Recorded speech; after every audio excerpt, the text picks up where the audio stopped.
Gray Space Podcast. Welcome to the Gray Space Podcast. My name is Luke, and in this discussion, in this episode, Matthew Lewis and I will be talking about the film Arrival.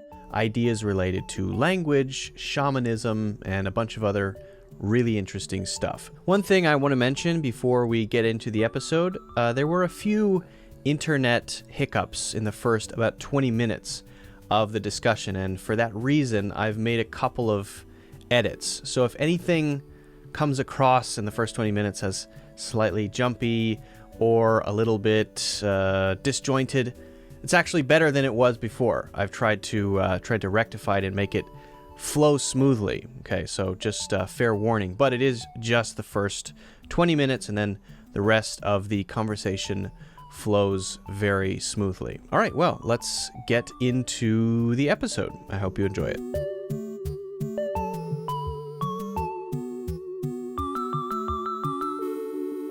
I think it would make sense to sort of explain the context of why we're talking about Arrival first. And I think I can do that because last time I did the summary, and I think you can do it this time because it was a lot of hard work. I put a lot of thought into that as I was doing it, and it was very stressful. So the director is the same. Our previous episode, if you haven't seen it, make sure you watch our previous episode. We talked about Enemy, and we're seeing sort of this link between episodes. Episode 1, Joker, Joaquin Phoenix. Episode 2, Her, Joaquin Phoenix. Episode 3 was Amy Adams, and also kind of a second part of this idea of anima, animus, container, contained, shadow sort of complex.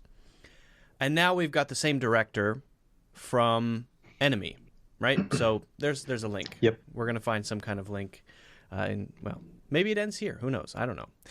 So that's why we're talking about this one. I mean, very, very interesting movie. I'd seen it before, but I was half asleep. And this time I was awake, and I was making sure that everyone around me was awake, and I was pinging them with questions. I was very disappointed with their answers. And I have some thoughts. I'm very, very, very excited to talk about some ideas, especially about language. But maybe we should do the summary first. You wanna give it a go? Good. So Arrival, briefly, is about some aliens that come to Earth. Yeah. But to kind of walk through the plot, we've got Amy Adams. She's a linguistics professor. Another professor. There's another connection, just like an Enemy. I was going to mention that, but okay, good. Yeah. Basically the same start of the film. Yeah, he and likes I know another repeated overlap patterns. You're going to bring up eventually too. What is that? All right, we'll talk about it. Yeah. We'll get into it. Starts off pretty much right when the aliens land. Yeah. And so the kids are, you see all the students, they're attached to the TV screen, they're watching this stuff, and then her class gets interrupted by a bunch of phone calls and notifications on the students' cell phones. And so they turn on the TV, and it kind of kicks off the whole alien narrative. Not much happens to her daily life. It's kind of mundane and repetitive. She keeps going to work as though nothing has happened. It doesn't really bug her that aliens have landed on planet Earth. And then she gets a visit from the military. They come in a helicopter late at night actually they visit her office first to talk to her about translations, because they've got this recording of one of the aliens talking. Whale sounds. And so whale sounds, yeah. They sound whale burps more. Whale burps, or maybe Buddhist chanting in some sort of subterranean. Anyway, continue. Yeah, Buddha came back. And so she gets a visit from the military, and they ask her to do some translation work. She's like, I can't do this work unless I'm there present with the aliens, because I need to see them and all that kind of stuff. They're like, no, we're not going to do that. And they're going to go ask a sort of rival linguist about the position. Can he translate it? So Amy Adams, before they do that, she makes this proposition: hey, ask that other linguist what the translation for the Sanskrit word for war is in English. So cut to the next part. she gets a visit from the military late at night in her beautiful estate on, I don't know, is that in California or is it, It's where do you nice. think it is? I don't know. I don't know. Huh? I don't know. Oh, okay. Sorry. It's nice. It cut out again. It's weird. Yeah, and she gets woken up. The military guy comes to the door and says, "Hey, Forrest pack your Whitaker. bags." Forrest Whitaker, right? He says, "Pack your bags. You got the job." She packs her bags, and they go off to the site where the aliens have landed in Minnesota, I think. And so on the helicopter ride, she meets Doesn't Jeremy sound right. Renner's character, Yeah, whose Hawkeye. name is Ian Donnelly, and in the book, his name is Gary, or in the story, his name is Gary. By the way, this movie is based on a story by Ted Chiang called The Story of Your Life. So anyway, they're on this helicopter with Forrest Whitaker going out to the site, and they pretty much get there and get right to work. They go up into this. The alien spacecraft is hovering above the ground, and it looks like a rock or a contact lens or an egg. And I'm sure we'll get into the design of the spaceship later.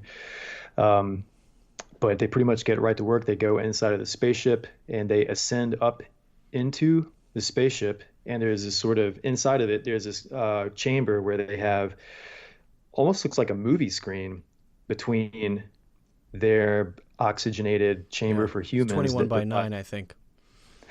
Yeah. And so the chamber where the humans are in, there's that screen that divides them from the aliens. And so the aliens show up, they start communicating, they start learning the language. And then there's sort of this, in the background, there's this mounting tension of, hey, we need to understand what this means. The rest of the world is doing the same thing. There's a certain segment of the world. Like 12 landing sites. Yeah, there's 12 landing sites. And China, Russia, Pakistan, and what was the other one? The Sudan. They're following the actions of the Chinese leader, the Chinese delegation to the aliens. There's a General Shang, who is sort of the leader of that, and he's called Big Domino. Anything he does, the other countries tend to follow what he does. So he's an important sort of antagonistic character. Even though he's never seen, he's talked as spoken of as an antagonist of some kind. Yeah. Well, like he's seen at sort the of end, ramps but up tension. you don't really. There's no interaction with him. You get an interaction with his movements and the news reports about what he's doing or what he's saying, right? Yeah. And so there's a time limit on what's going on. We got to understand what these aliens want. The main question that they want to ask is, what is your purpose on Earth? But they have to build up all this vocabulary before they can ask that question, so that they can interpret the answer and understand, oh, hey, we're here peacefully. We want to, give you tickets to our new Broadway show, or whatever they're trying to do for the humans. And so we have a huge spa we made just for you. Mm-hmm.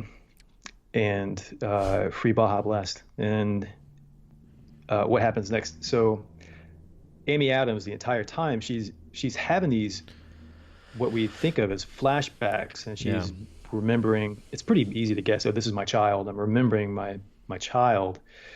But we ask, well, why is she having these flashbacks in the middle of talking with these? Yeah. In the middle of her job speaking and understanding the aliens. And we know the child is dead as well. Yeah, I think that's established pretty right quickly. At the beginning. I think it's the first scene. Yeah, when she's talking about time and she's with her daughter. She's with her daughter. She kisses the baby. First scene. Second scene is leukemia, or shaved head, daughter dying. Very rare disease. Yeah. And at the end, spoilers ahead. Amy Adams. Well, actually, there's some soldiers that try to blow up the alien ship, and so that sort of kicks in the rest of the movie into high gear, and we're getting to the climax and then falling action. And so the soldiers try to blow up the alien ship. The aliens kind of move further away from Earth. Amy Adams is the only one that can speak to them, so they send this little rock out, this little rock vehicle out of their spaceship to pick her up. Anti-escape pod. Yeah, and so she goes up Yeah, I think it works. So she goes up to talk to the aliens. They give her a weapon, which is language. So she's given the language, but what the language does is it helps it when you can understand their language and the way that they think, then you can see the future. And so time is no longer a linear event. She exits the spacecraft. Amy Adams finds a phone in the military bunker or compound that they have set up, and she calls the Chinese general, says some stuff in Mandarin to him, and then all of the aggression from the humans is called off. And then there's essentially world peace. I mean, that's a truncated. Yeah, and I think the important thing to note there is that she is sort of live blogging the future in the present of the film and the story. She's sort of live blogging her perception of the future events that will happen later on, including the words that the Chinese general says to her, which is the dying words of his wife, which would be sort of the key to unlock his willingness to listen, and also his phone number. Yeah, so at the end of the movie, she's gone up to visit the aliens, and when she's inside the chamber by herself with the alien, because one of them has died, she just comes to full comprehension of the language, and she's fluent in it. It's like she's bilingual and she can speak alien. What that allows her to do is she has these vivid dreams of the future, and so she's learned the language. She comes back down, and she has to stop full-on war with the aliens and catastrophe. So she's like, how do I do that? And as she's trying to figure it out, she's having these visions of herself at a gala, and there's all these flags of the nations at the gala up on the ceiling, and we see General Shang come up and talk to her at this gala, and she says, or he says that, your president invited me here for the celebration, but I was most eager to talk to you. And she says, oh, I'm flattered. And then he says, you did something that not even my superior has been able to do. She's like, what is that? And he said, change my mind. And then he says, you called me on my personal number. And she said, well, how do I do that? I don't know your personal number. And so then he pulls out this golden Nokia, and he shows her. Yeah, he shows her the number, and then and this is in a vision of the future that she's having right now in the present. So she's having this vision of the phone number she's seeing in the future, but in the past. And so then she runs into the base, grabs a CIA phone, and calls General Shang. And then cut back to the vision. He says, "You said to me, my wife's dying words." Right. Which, according to the articles that I've read, the words were, "In war there are no winners, only widows." And after she says that to him, that's what he calls off the offensive or the aggression or the attack. And then essentially there's world peace. She sort of recalls what she will say in the future. So, and do you think that that scene there is the actual future or a version of the future? Because if it were the sort of single version of the future, then why would she seem surprised when he walks up with the golden Nokia? Not that it matters, because it's just like in our previous discussion, Enemy, where it's the themes and it's some of the ideas behind the film that are much more important. But just as a sort of small quibble, if it were a single track future and only one future is possible and we're living in a completely deterministic universe, well, I suppose we could have multiple realities in a deterministic universe. But anyway, I guess, yeah. But anyway, if she's seeing the future, she sees herself in the future sort of not surprised by Shang coming up to her, talking to her, showing her his number, and then saying his wife's dying words to her. And yet, if they're at a celebratory gala and there's the alien language on one of the flags, one of the banners, wouldn't it kind of make sense for her to have a memory of what happened unless she's just acting and she's pretending to be surprised because, and maybe we can get into this later, she realizes that remembering the future doesn't mean she has to act differently in the future. And you accept what your nature is. You accept what plays out. And it wouldn't be useful, particularly to say, I remember this. You're about to say that, because it has to play out in order for it to all sort of work together and be coherent, cohesive. We're going to focus there for a second. I saw that. Yeah, it was a shockwave. Too much coffee. Yeah. No. Yeah. Very light coffee today.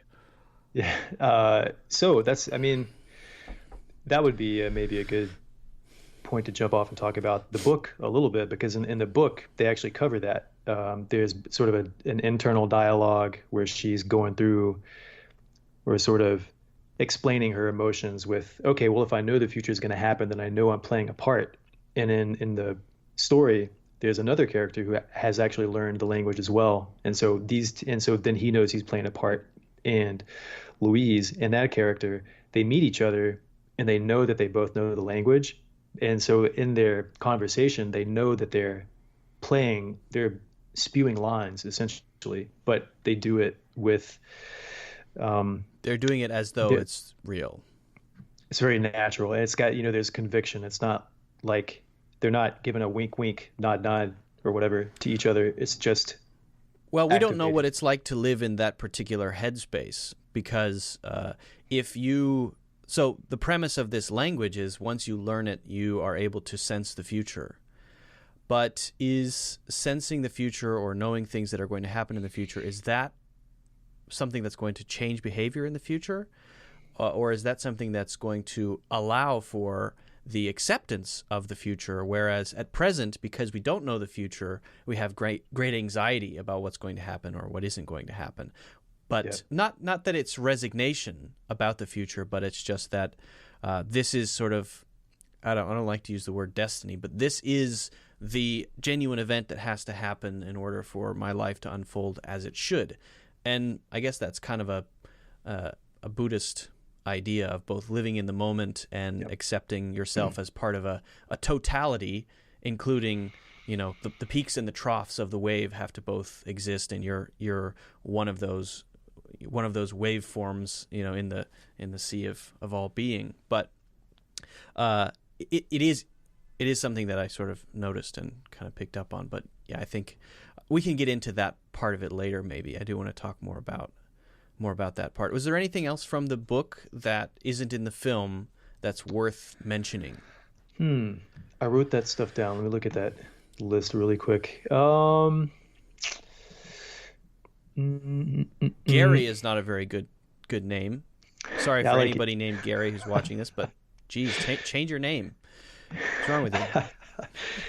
I know a guy named Gary. Yeah. He's not going to be happy. Well, okay. So, I could read that little quote that I sent you about that section about free will and stuff, but we could save that for later. But well, it seems to be poking at us that topic, so we might as well go there. Let's do it. Let's just do it.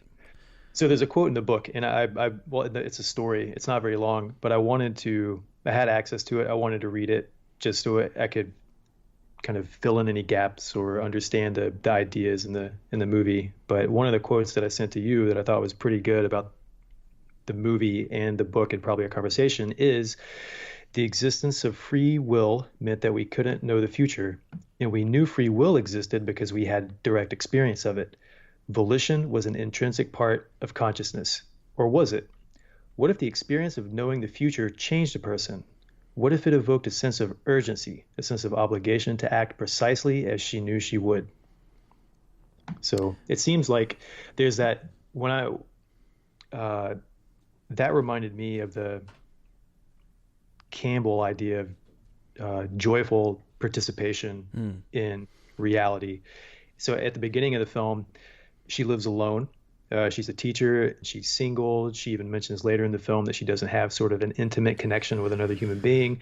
She talks with her mom, but then, she gets the call to adventure, and she just has to dive right in, and she finds that the even ultimately knowing ahead of time that her daughter is going to die, she has this sense of joyful participation in reality with Right. other people around. And I think Campbell talks about this idea that you have cultures that originally they affirmed existence just as it was, the archaic cultures. They didn't balk at the fact that they had to kill animals to live, or that they had human sacrifice and all these other things to do.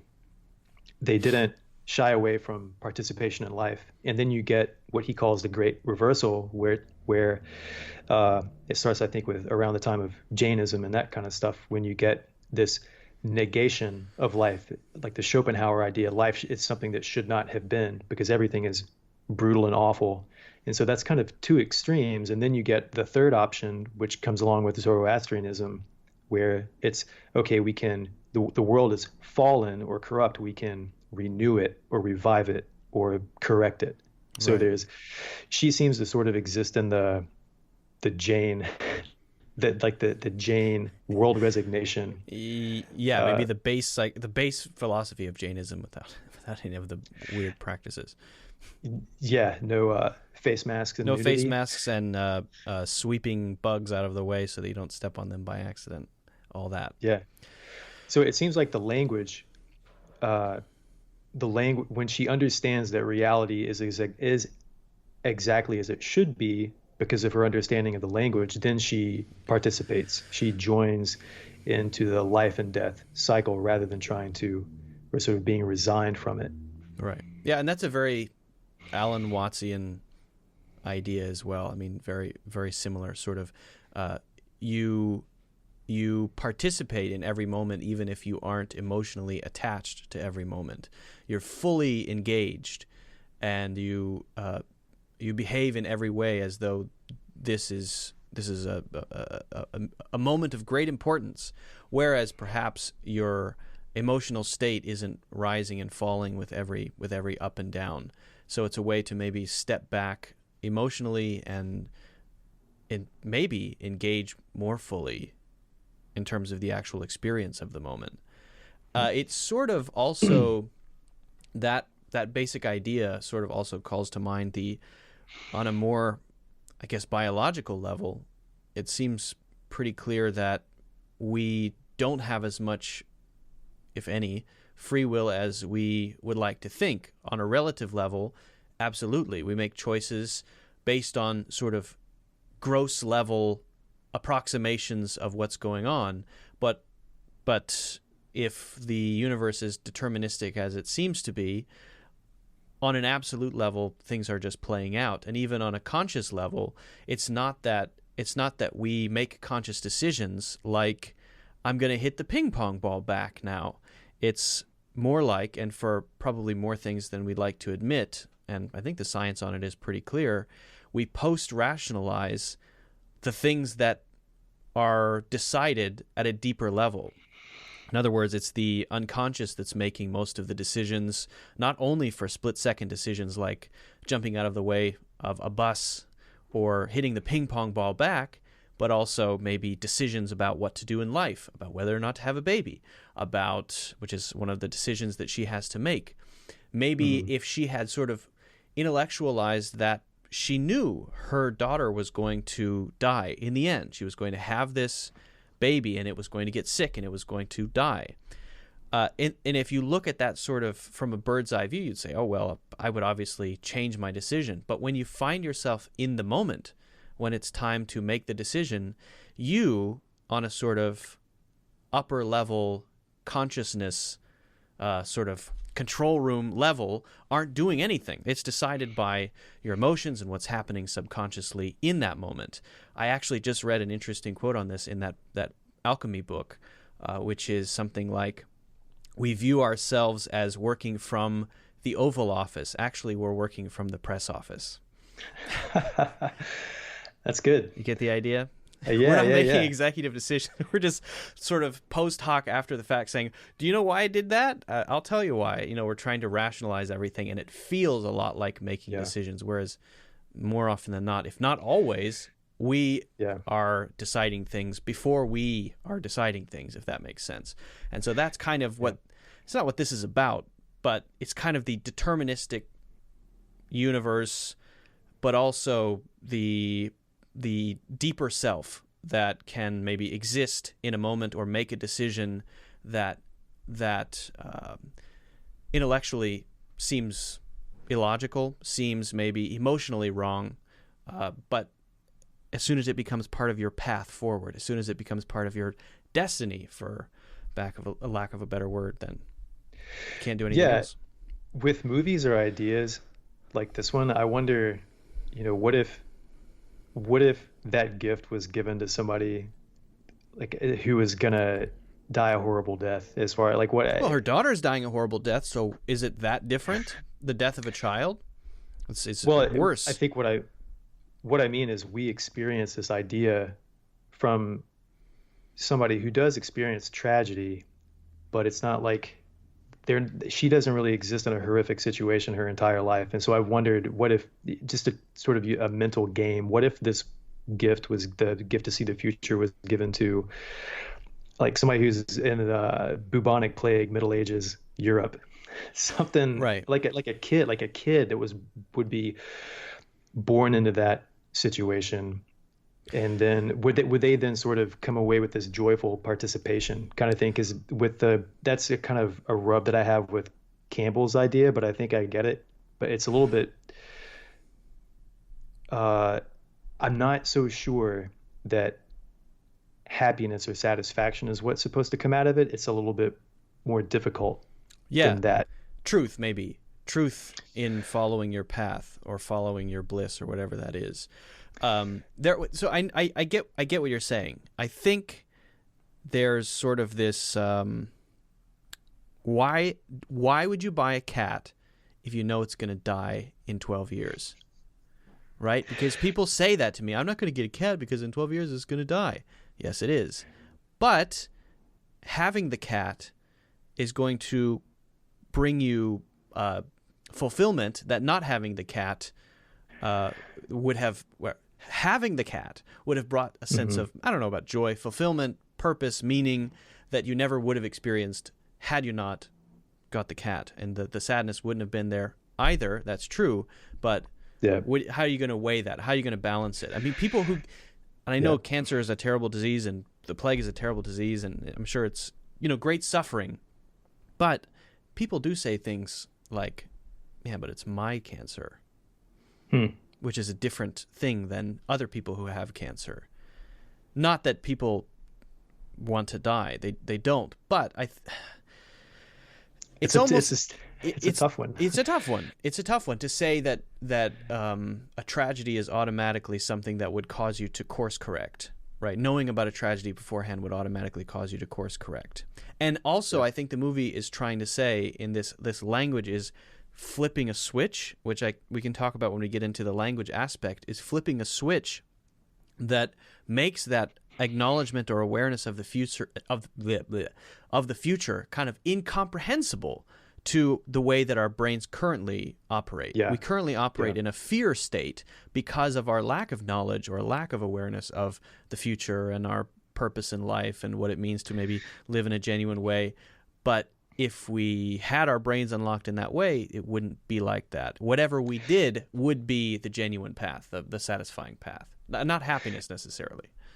Yeah, and I think and thinking about it that way, that's when I would come to the idea that, okay, when some people would look at Campbell's idea of follow your bliss, well, how would you tell a starving kid in India to follow your bliss? I mean, it's like, no. You got a can, just kick it. What are you complaining about?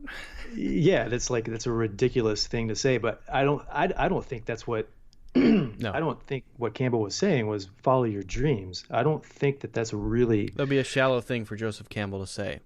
Yeah, and he's written a lot more that proves he's smart enough not to say something as shallow and dumb as that, right. Because not everybody gets that. That's just horse shit. So that everybody has the lot in life where they can follow their dreams kind of thing. It's interesting that is his, because that can easily be misread. That totally. I mean, if it's the base level thing, then he's he's the guy who buys the Maserati at age 52. That's following your bliss. Whereas I don't think that's not what Campbell is saying.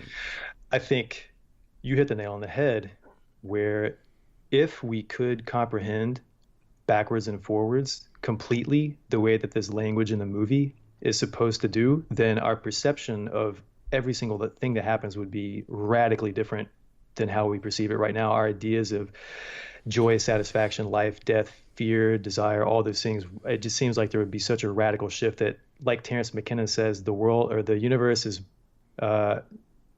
stranger than we imagine, and it's probably more strange than we can imagine. Right. So right. I think that saying works well with probably the point of the movie. Well, there's that great example of Flat World, and all of the beings who live in Flat World, they walk around laterally, they go left and right and forward and backward. They don't know what up is anyway. But then one day a pencil comes down through their world, or maybe it's an apple. But anyway, to them, the Flat World creatures who live in absolute 2D, what they see is this thing that grows in shape and then shrinks in shape. Actually, it's the pencil passing through Flat World. It's a three-dimensional object passing through 2 dimensions, and a 3-dimensional object passing through the awareness of 2-dimensional beings is going to look like this insane thing that's just randomly fluctuating and changing shape, which is an impossible thing. Well, that's kind of the same idea here. Once time is unlocked, once we can sort of smell the tube forward and backward, then you got to watch Donnie Darko again. Yeah, I want to mention the time braid thing, but okay. Once the Flat World creature is flipped upward and flies into the air, and then for the first time in the history of his people, is able to look down and see the middle of his fellow flat people, right? He's able to see their insides. He's able to look down on Flat World, and he's the first to ever do it. It's like her. She's the first to see the 4th dimension, so she's the first to sort of be in the moment when she goes up into the ship, they flip up the flat creature into the next dimension. The Flat Worlders? There's the Flat Worlders. One of them is chosen by the 3-dimensional being, is flicked upward. This is a story anyway. Is flicked upward into the air and sort of is, doing this, coming back down to Flat World, and like looks down and sees all of his fellow Flat Worlders, but sees them in a way that's never been seen before, because until now they've only been seen edge on. They've only been seen from their side because they're in Flat World. But he's now seeing them from above. He's looking inside their bodies, essentially, which is a domain that's hitherto been incomprehensible. Right, and so she's doing exactly that when she gets into the little pod, goes up into the ship, and is initiated by So Costello or Abbott, one of the aliens. Yeah, Costello is the one that is left alive. Yeah, but so that sort of that when I watched the movie again, the ending was it just seemed there was a level of cheese to it. It was kind of cheesy, sentimental. But then thinking about that idea of what was the cheese part? I don't know. Maybe the solution is it's okay to break it down to just a cheesy. Yeah, what is the cheesy why it's cheesy is that it was the solution is having kids and having a relationship with having a significant other, and it's like, all right, God, I get it. That's all you've got. But I think that's maybe the only appropriate vehicle to get across this bigger idea that is if you think through it, it's like, oh, okay, it makes sense. I just see kind of the utility of that idea. Yeah, if they had made it something super intellectual, like deciding to write a paper that's going to ruin your career, which then is going to force you to go into rocketry, or I don't know, whatever it is, that would be very sort of abstract. But getting a husband and having a baby is a very ordinary thing that everybody can understand. So while you're dealing with these complex ideas that are kind of hard to get your head around, you might as well center them around something highly ordinary, because if you sort of double down on the complexity and make it something abstract, then it might be missed by the majority of viewers. Yeah, if there's no emotional tug, then chances are the majority of people, myself included, I mean, I'm going to miss it until I watch it several times. But how many people are going to watch this movie more than once, right? Right. So, I mean, I hope people watch it more than once, but yeah, it's definitely worth watching more than once. I still haven't seen Enemy more than once, but I will one of these days. You mentioned Shamanic Initiation. Do you want to? Can I say one thing before before we get to that? So once we get into the themes stuff, then I think it's going to be hard to get back to the time thing. So we're on the time thing. So I do want to mention one thing, which is I want to just explain. We've talked about it a little bit before, but the thing that came out to me, that sort of jumped out to me when that initiation happened, when she goes into the ship and she learns the language and she goes into, if it's the 2D to 3D, she goes up one dimension, then she's able to sort of gain a pair of goggles that allows her to see kind of what's going to happen in the future.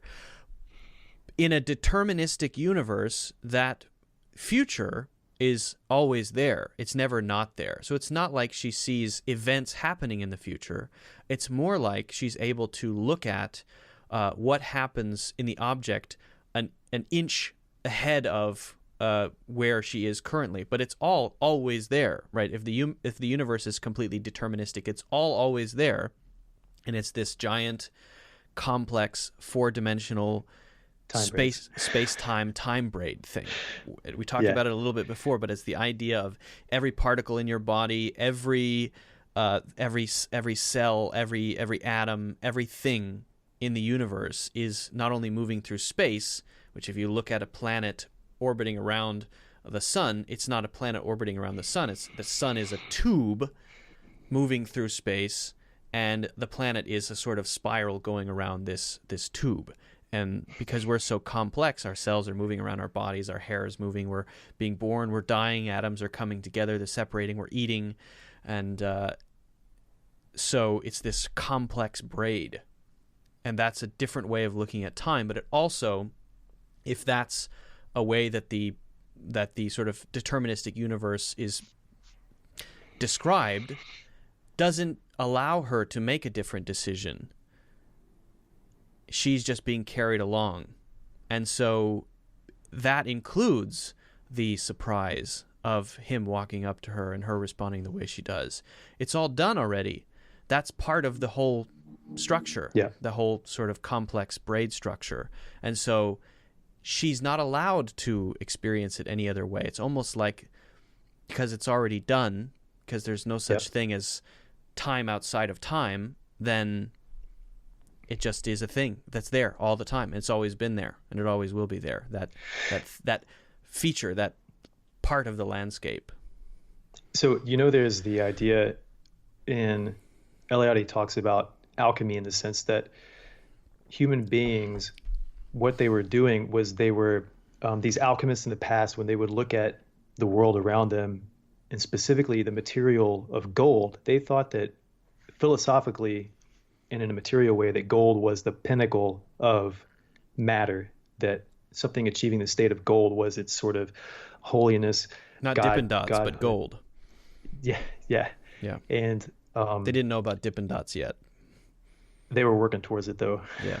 That's a little known fact. But the alchemists were, the way they saw themselves was participating in the natural processes of matter to speed up that process. So we're going to take a material out of the ground, some type of ore, and then we're going to use alchemy on it to bring it to its natural, or to its intended state of gold much more quickly. Right. It was bound to happen, inevitable. Right. And so if you think about it, thinking about that idea, it seems like if that's true, that every ounce of matter is headed towards a specific state, then along that journey, different bits and pieces are just exchanging place over time, in the sense that, well, part of, if my body is stardust, if it's however much percentage of what Mozart or Bach or Shakespeare or whatever, then in some instance Corey it just Feldman. seems like, huh? No, Is that your guy? no, I don't know anything about him. He's part of all of us. Oh, yeah. Just because of diffusion, when you breathe out, the atoms diffuse globally eventually and become part of the lungs or they are breathed by other people. Yeah. So it's almost like the every single molecule and bit of existence is just changing position and proximity to other things, and it's just sort of a. Well, that alchemical reality didn't really happen. It's not, everything turning into gold. It's true that things naturally move toward the state of gold. They don't naturally decay toward gold. Yeah, and it was just the idea that it was more the reason I brought that up was to talk more about the idea of the participation in that process, that there is a process of everything, material and molecules rearranging in different combinations throughout over time on some trajectory. And so, yeah, does that make sense? Well, for example, I've got some chicken tikka masala atoms inside me right now, and someday those are going to become part of some spaceship or something in the future. Who knows? Yeah, right. Or this remember our bulldozer conversation? Wow, it's a long time ago. Maybe you can refresh. I think Yeah, it might have for been sure. close to the time braid conversation, so we're rehashing some early days stuff. This is some archaic. Yeah, Gray stuff we're Space talking about 1.0. So I brought up this idea with you when we were talking about alchemy, about if you could look at a bulldozer and automatically know its future and its past, in the sense that its future because well, in 100 years this thing is going to decay and rust and rot and everything's going to break down and return to sort of base materials in the earth. Yeah, or be recycled or whatever. Yeah, and then if you could know completely everything that went into making that bulldozer, then you would know where it came from. And it's almost like if you knew that bulldozer's makeup that perfectly, you could tell the history of the world. You could tell the future of the world as well, because you understand everything at a basic. That's called Laplace's demon. So Laplace's demon is this hypothetical computational figure who knows the current whereabouts of every atom, the position and speed of every atom in the universe, and by knowing its current velocity and its current location, Laplace's demon is able to project forward the entire history of the universe and project backward the entire past of the universe. But because we don't have the means to know even where all of the molecules in this room are exactly, we don't have the ability to measure that. It's just a hypothetical. But because it's a hypothetical, it sort of makes a pretty compelling case for things being deterministic, right? The braid universe, or universes if it's Hilbert space.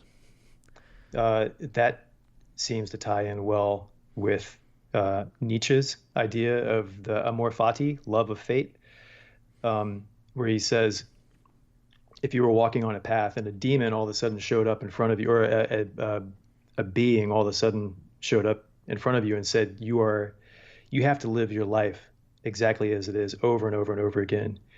He says, considering your life, how you lived it and what you're doing, would you then fall at the feet of that being and worship it as an angel, or curse it as a demon? So what would you do? If you're what would Jesus do? Yeah. Right. Yeah. So Dad, get me out of here. I have to think about that one. But Interesting. It's a kind of similar dilemma to what is her name in the movie? I keep forgetting her name. Louise Banks. Yeah. Amy Adams. That's her. Well, and dilemma. I think that's her dilemma. We don't even in know if some it sense. is a dilemma though in the film, because it might not even be that. yeah, I don't think she has a choice, and I think she realizes that, and so therefore everything just becomes probably a mystery. Well, And it's like the cat thing. I mean, that's a very mundane example, but people buy pets knowing they're going to die in their lifetime, which is sad. yeah, But you do it anyway. And why do you do it? There's a reason. It's because there's a scale, and you, even though you have knowledge of the future. I mean, essentially, I have knowledge that my favorite cat is going to die in my lifetime, unless I die first. That's a possibility. and then the cat's favorite parent is going to die in its lifetime, Right, exactly. Something's going to happen. It's going to be sad. unless it likes mushroom better. He does, for sure, for sure. And I hate my other cat. I want to have a conversation about that in the future, because it keeps me up at night. About your cat? Yeah, seriously, the cat that I hate. I hate one of my cats, and I love the other, and it scares the shit out of me. For reasons that maybe we can discuss in a future episode. Yeah, just hopefully in the future that word cat doesn't become replaced with kid. Well, that's actually part of the conversation. That's exactly why it scares the shit out of me, because, well, okay, I'll just mention it quickly, and then we'll go to the themes. So, I hate one of my cats because she's annoying, and everything she does bothers me. She meows at the wrong time. She wakes me up when I don't want to be woken up. She's almost like she's been engineered to bother me, to get on my nerves. Every single thing she does. At night, she'll just play with a bottle cap or something, and it makes a rattling sound. It gets on my nerves. And as I reflected on that, on the fact that here I have these two cats. One is cute, very polite. He'll always put his paw on your lap before he sits on you, as if to say, do you mind if I sit on you? I mean, I can go away if you want me to, but if you don't mind me being here, that's what I would prefer. Very respectful, very polite. And then this other cat who's basically, the bane of my existence. And I thought about Boromir and Faramir, the sons of Denethor in Lord of the Rings, and how in the moment when Denethor commands Faramir to go into this outrageous situation where he's sure to die, Faramir says, "You wish now that our places had been reversed, that Boromir had lived and that I had died." And Denethor says, "Yes, I wish that." Which just really sticks with you. I mean, he's basically telling his son, I don't like you and I like your brother, and that's always been the case. And then you have Thanos, his daughter Gamora, who he loves, who he has to sacrifice in order to get the Soul Stone. And then you have the sister, who is, what's her name? I don't know. Quasar, Milquetoast, I forget. But then his sister, who Her sister, who Thanos hates, absolutely hates. He uses her as basically a science project. He's always updating her, replacing her parts, and if he had thrown her off the ledge, he would have done it just for fun, not even to get the Soul Stone, right? He would have just, I hate her. He hates her. So it scares the shit out of me that I may potentially have a child that I hate and have to live with. Sacrifice to get the Soul Stone? No, I wouldn't. I wouldn't take it that far. And I would know, because I would feel so guilty to let on that I didn't like this child. But I have this sense of what it feels like to have these inherent characteristics in another being that are inherently dislikable. And I can imagine having two children. One of them has traits that I love, and the other has traits that I disdain. And over time, that sort of results in this sort of undercurrent of me thinking, ugh, I can't, yes, you can get a boyfriend. You're welcome to. That's fine. Move to Colorado. I'll buy you a house. I have this fear, and it nags me. Yeah. Well, so Jung had a few things to say about that. I was reading some quotes about that had to do a little bit with destiny from Jung.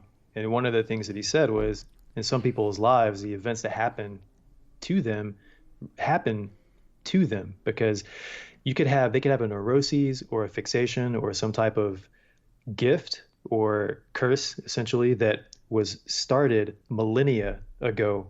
And so the train of events has just cascaded through the centuries to produce you disliking the specific child and liking the other, and that kid having the qualities that you don't like and the other kid having the qualities that you do like. And it's just sort of out of your hands. Yeah, I mean, in that deterministic way. Yes, but then that's the deterministic way, and we don't operate on that level. Mm-hmm. We operate on the level of approximation. We operate on the level of relative ability to make decisions. We operate on that sort of post hoc press room sort of level where what looks like what's going on isn't maybe what's really going on in the absolute level, but still feels like that. We still can. Otherwise, why are we having this conversation? I mean, why don't we just sit here and stare at each other? You can't start going that way. We've done it before, and it was boring. Well, I speak for yourself. But I mean, it's interesting to talk about that because I think that's partially what the film is about on that absolute level. But when it comes to the interactions that we have, it's kind of like, yeah, okay. And maybe that's one of the things is that in real time, you're compelled almost beyond, like you mentioned earlier, beyond restraint to participate, like we are right now. I mean, like you said, why are we doing this? But there's some instinct in me that seeks out joy and satisfaction and intellectual dialogue. Again, speak for yourself. Yeah. Oh, crap. So I'm just practicing my listening skills. Man, you went through that glass of tea really quick. No, dude, we're 53 minutes in. I think that's about right. We haven't even gotten to the themes. But, we gotta get to the themes. But that idea of, I mean, maybe that's it. Just to some degree, our participation is automatic, whether we despise it or enjoy it. It just happens. Right. Almost. Why do we blink? Why does your heart beat? There's sort of this stuff that's going on automatically, and that extends to even our conscious activity, because the conscious is just what escapes the conscious activity is just what happens to escape and bubble up outside of the completely subconscious activity. Right. And all that stuff going on down below is automatic anyway. Right. So. Yeah. And then everything else, which is the interesting sort of thing to consider, because if we really do consciously essentially just live in the press room, then that's where life happens in terms of what we say life is. We say life happens in the conscious space. I mean, it doesn't, surely. Our emotions are at a deeper level. Our actual decisions are at a deeper level. Hormones coursing around our bodies and all of that stuff is happening. Your liver wants this, your lungs want this, your spleen wants this, and it's all. And I can't let both of them win. Yeah, never let the liver win. Glass of alcohol. Yeah, yeah. You'll lose. My liver is the Faramir of that sibling relationship. If it's liver versus lungs, right? But it's almost like. It's kind of like the planet, right? The planet is this giant ball made up of mostly molten rock with a core in the middle and these giant sort of plates sliding past each other. And then there's this very, very relatively by proportion thin skin on top of which all of the interesting things happen. Right, that's where the interesting stuff happens. Maybe our neocortex, where all of the sort of interesting stuff happens, where we sort of say that we live. Right, actually, we wouldn't live if it were not for all of that deep stuff. If we didn't have a magnetic field, if we didn't have an atmosphere, because maybe the Earth wasn't massive enough to have sufficient gravity to hold down an atmosphere, but we say, oh, everything happens on the crust. And it does, but it happens on the crust, on the surface, in the thin envelope of air that we are afforded only because of all of this deep machinery that's there by virtue of the laws of nature, the laws of the universe. Can I make an illustration too? Yes, yes. And So then the themes. yeah, let's do it. So it's like going to a clothing store. You know, if you walk into the store, you just see all the clothing made and presented neatly, but in reality, all the process that happened before that made that sort of what you're conscious of a reality. You see the clothing with the buttons, with the dyes, with all the uh, uh, seamstress work or all that embroidery and all that, but then you don't see the shipping containers, the taxes, the importing, exporting, the manufacturing 10,000 or 4,000 miles away from you. We don't see that. That's all sort of subconscious activity, which produces the conscious activity of the garment that you actually can interact with in the end. Yeah, that's a good point. There's a great series of videos, YouTube videos about that sort of thing, the logistics behind a banana, for example. Why is it that you could go to the store and buy a banana? That's kind of weird if you live in, New York in the winter. I don't see any banana trees, so there's a whole thing behind that simple object. Or meat at Western Meats. Western beef. Get it Western straight. beef. Yeah. Western beef. Where does the T at Western beef come from? Answer. Dark New York. Yeah. Yeah. There's light New York and there's dark New York, and I'm currently in dark New York. Yeah. Yeah. Themes. Let's do it. Yeah, let's do it. So, shamanic initiation? Question mark. Man, is it? Whoa, Yeah, buddy. forget about it. Yeah. Did you have any? You want me to jump start it or Jump start kick start it. I don't know. All right, I don't I'll even jump. know what that means. So yeah. Yeah, I'll kick it off. So,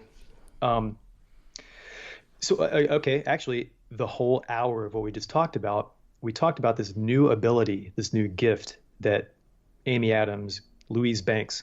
Let's just say her Amy character- Adams because Yeah, it works. nobody, yeah, that. So we were talking about this. She was given this gift, this new ability to see the world in a different way, and that the whole process she goes through is sort of an extended shamanic initiation, because she used to think about the world and exist in the world in a specific mode. Before that, she's resigned.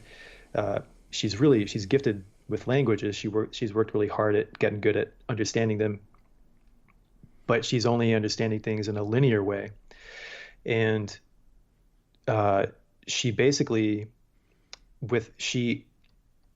much like the shamans of the past, she ascends into the spacecraft, literally, to commune with the aliens, which are gods in a sense.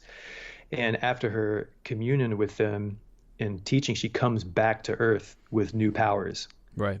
So Very there's the symbolic. shamanic initiation overlap. And I mean, we could talk a little bit more about that and bring in a little bit about the shape of the spaceship and sort of the design of it. Yeah, because, if you feel that those two things belong together. Yeah, sure.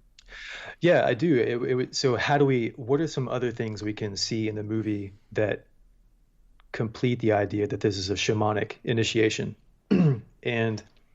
or some type of initiation ceremony or process? So if we look at the ship,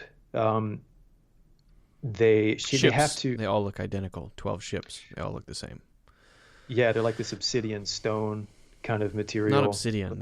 They're more granular than obsidian. Obsidian is kind of shiny and somewhat Okay.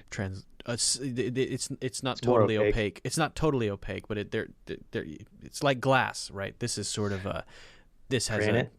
and that's not that either. It's almost like it's definitely stone-like, rock-like, Okay. but at the same time imperfect and has texture, more like a carbon fiber style of texture rather than a sort of a rocky obsidian style of texture.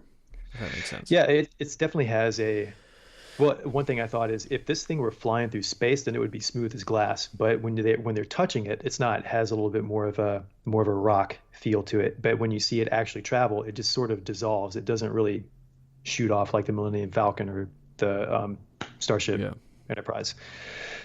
So it doesn't have to travel through space. It sort of dissolves and, I don't know, jumps or something. Probably jumping, yeah.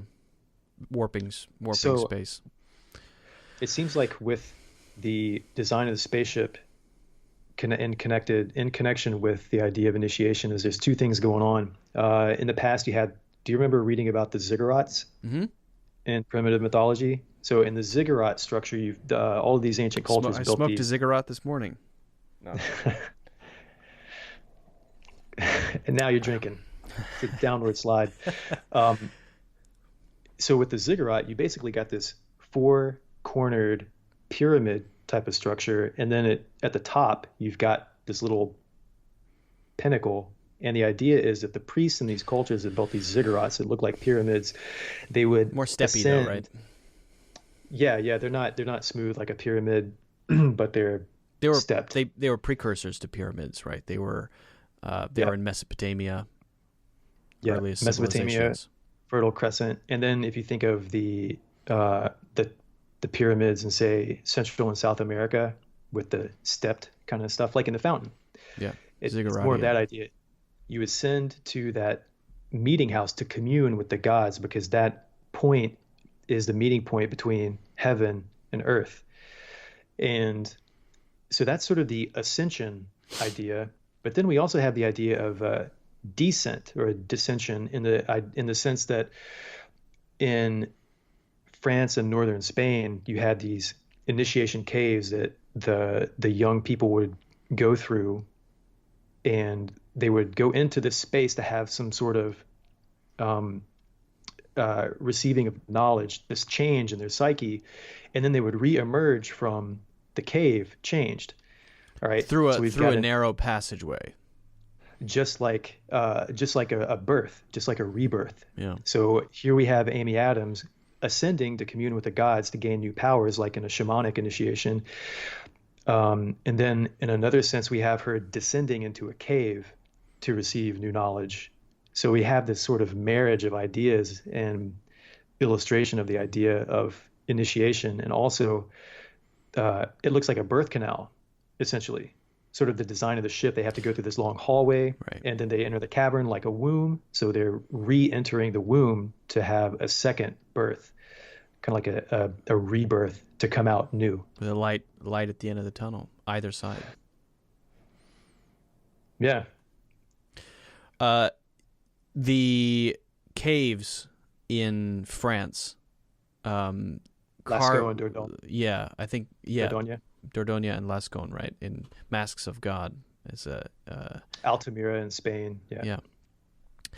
Essentially, hard to move through. The passageways are hard to move through because they're so narrow, but they're intentionally narrow and hard to move through because the craftsmanship at the other end, when the passageway opens up into the large room, makes it obvious that, okay, well, they could have, just carved this as a giant open cavern, but decided not to for symbolic reasons. You pass through this narrow passageway and open into a space that's different from the world that you came from, fundamentally different. It's separate. It's the space where the divine lives, or it's the space where knowledge is revealed. It's this completely unique space that is somehow separate from the world, and this large wide screen that's solid white, and these giant hand-like creatures who share their knowledge with their squid ink in their writing system, almost shepherd you into this experience. They talk about how they open up the door every 18 hours. They flood the chamber with oxygen so that it's breathable. They make it a suitable environment. The fascinating thing then to me is, let's imagine that the caverns in France were not carved by mortals, but were carved by actual gods or actual divine characters, and they were carving out these spaces to sort of allow these more primitive mere humans to have this sort of handhold or ramp to this profound experience, as though if you throw a frog in hot water, it'll jump out, but if you put a frog in water and slowly turn up the heat, it'll get cooked and it'll never jump out because it didn't notice any discrete jumps. So in a way, I wonder if sort of the passageway in France is sort of meant to acclimate you to this coming experience that would, if you were just suddenly pushed into it, would just blow your mind, right? And in the same way, I wonder if I'm just trying to think about the thought process of these fundamentally different aliens. They're far beyond us in terms of their mental capacities. They live in the realm where they can see the future and the past. They have this pictorial language, this writing system that allows them to express complex ideas in a very limited form factor to express these complex ideas that move forward and backward in time and sort of show how their brains work. And so I wonder then what the meeting before they came to the Earth. All right, we don't want to blow their brains out of their butts, so we have to do this in the right way. So why don't we go to 12 different places? Yes, that's a good idea. Good one, Abbott. Nice idea. Love it. They'll get it. Costello, what do you think? Well, if it were me, I think we could have these sort of long passageway to sort of get them used to it. We can have the gravity flip, and they have sort of a little adventure there, and they think, ooh, this is weird, and then they slowly acclimate. And then we make them teach us. We make them teach us their language. Oh, that's a good idea. Then they think they're sort of in charge of this sort of exchange, and they think that they're the ones who are making it happen, as it were, and we'll kind of just play along, and we'll be the ones who are kind of kid-like so that it doesn't blow their minds. Because if they had come in and just sort of beamed the knowledge into our brains, then something would have gone wrong. And so I think this comes up a lot in Star Trek. How do you acclimate, not lower life forms, but how do you acclimate inferior minds to an initiation experience where they're going to receive greater knowledge? So do you think that Abbott and Costello were totally baked when they were coming up with those ideas? I got it. A screen. Abbott, a screen. Whoa. Okay, what's the aspect ratio? We're going to do 21:9. All right. Yeah. I can dig it. Because that room they're in is full of smoke. Yeah, so, exactly. That's probably just DMT gas that they've got in there. If they weren't named tripping. If they weren't named Abbott Costello, they could have been named Cheech and Chong. So, but that do you know Cheech and Chong? Yes, I mean I know what they represent. Okay. I know who they are. Well, but I did have sort of an answer for the initiation thing. Yeah. God, excuse me. So Coffee Cofferson over here. Yeah, no, let me get some water.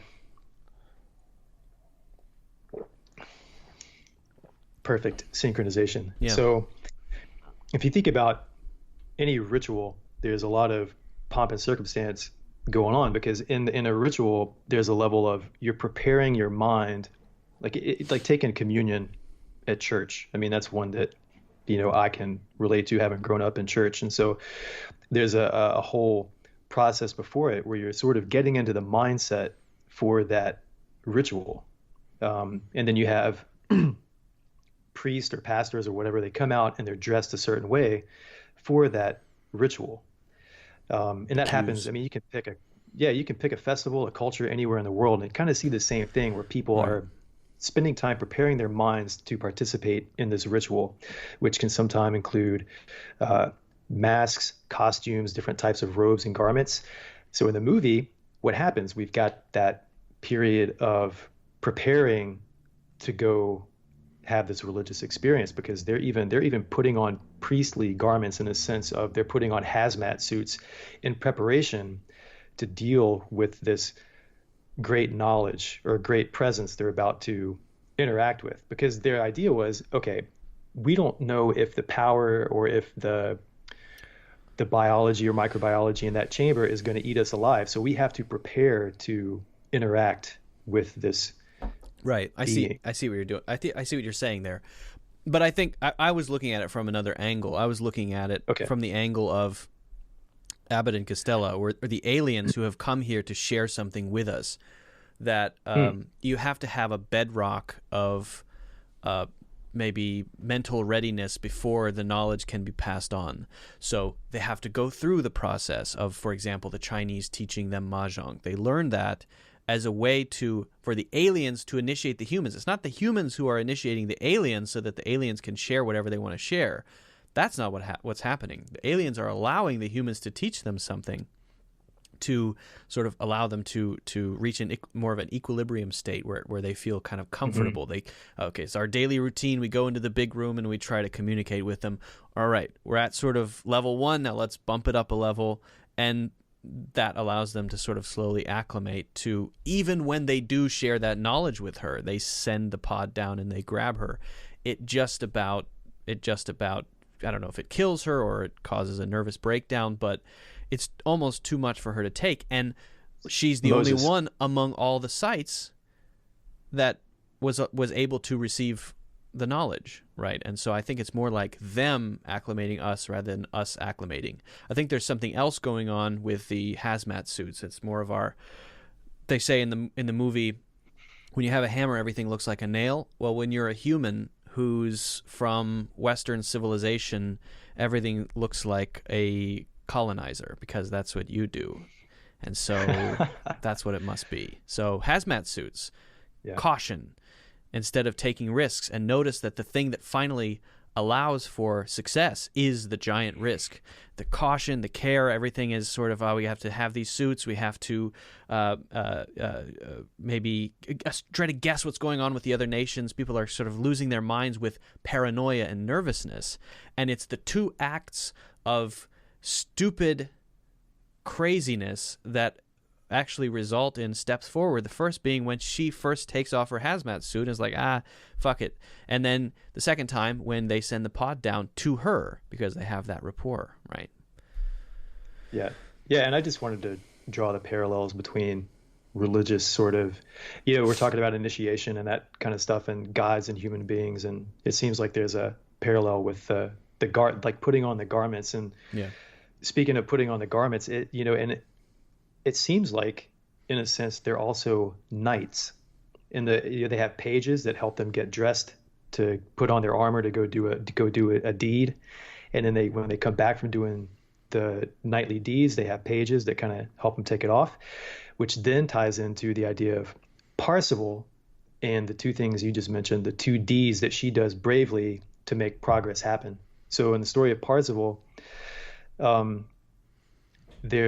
he gets to the Grail Castle the first time, he fails the test of actually, when he goes to the Grail Castle, what he's supposed to do is pass this test so that the landscape is renewed, because it's a wasteland kind of motif going on. And so what he's supposed to do is ask the Grail King, hey, what's wrong with you? Because the Grail King, when he's in the castle, there's this big celebration, and the Grail King comes out. He's on this litter because he's infirmed. He was pierced through his genitals with a lance, and so he's impotent. He can't take care of the land. He can't be a king and rule, and that's the idea. He's sort of impotent. So Parzival is supposed to see the king and then ask, what's wrong with you? But because of his training, the first time he's in the castle, he doesn't ask that question, that simple thing he was supposed to do. And he doesn't ask it because he's been taught not to, because knights don't ask unnecessary questions. They don't break decorum. So in Arrival, Amy Adams is Parzival in the sense that she goes in and she actually does break decorum. She takes off her suit. She's not supposed to take that off. That's a dangerous thing. But she knows that in order to make progress, to renew the broken land, sort of, she ditches decorum, takes off the suit, and asks a question. So, and then on top of that, Parzival means pierce the veil.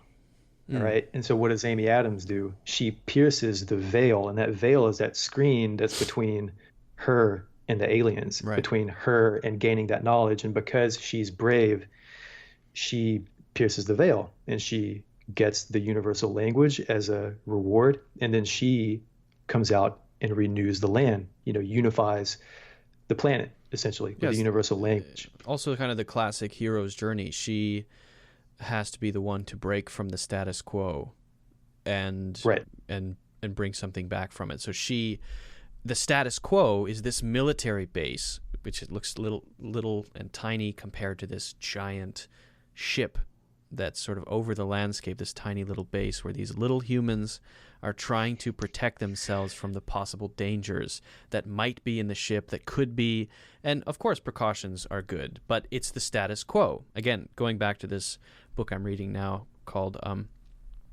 it's called Alchemy. It's about advertising, but it's a little bit more than that. It's pretty interesting. But there's this idea about the only things that really succeed are the ones that sort of thumb their nose originally at the spreadsheet people. The ones that say, you're spreadsheet people. You can't come up with an innovation. There's actually a $5 way to do what you're trying to do with $1 million, and it looks insane to you, but in 10 years, you spreadsheet people are going to be the ones doing what I'm doing right now, and I'm going to be another 5 years ahead of you by that time because I'm the crazy one, right? So that's sort of the same idea. She exists in this place where there's caution all around her, where everything looks like a nail because it's a military base. It's always a military base, and so there's procedure. The status quo, there's the procedure, there's the all of these things in place. But because she's not totally in the system, because she is the weird outsider, she's able to more easily throw it off than if they had an expert linguist there who was in the military. That person would have probably followed protocol. Right, that person wouldn't have been able to break from it, and she had clearance before, but she wasn't actually in the military, and so that allows her the flexibility to just suddenly leap left and do something unexpected that isn't what she's supposed to do. So there were a couple to add to that point, and about her being a little bit of an agent of chaos or creativity. Right.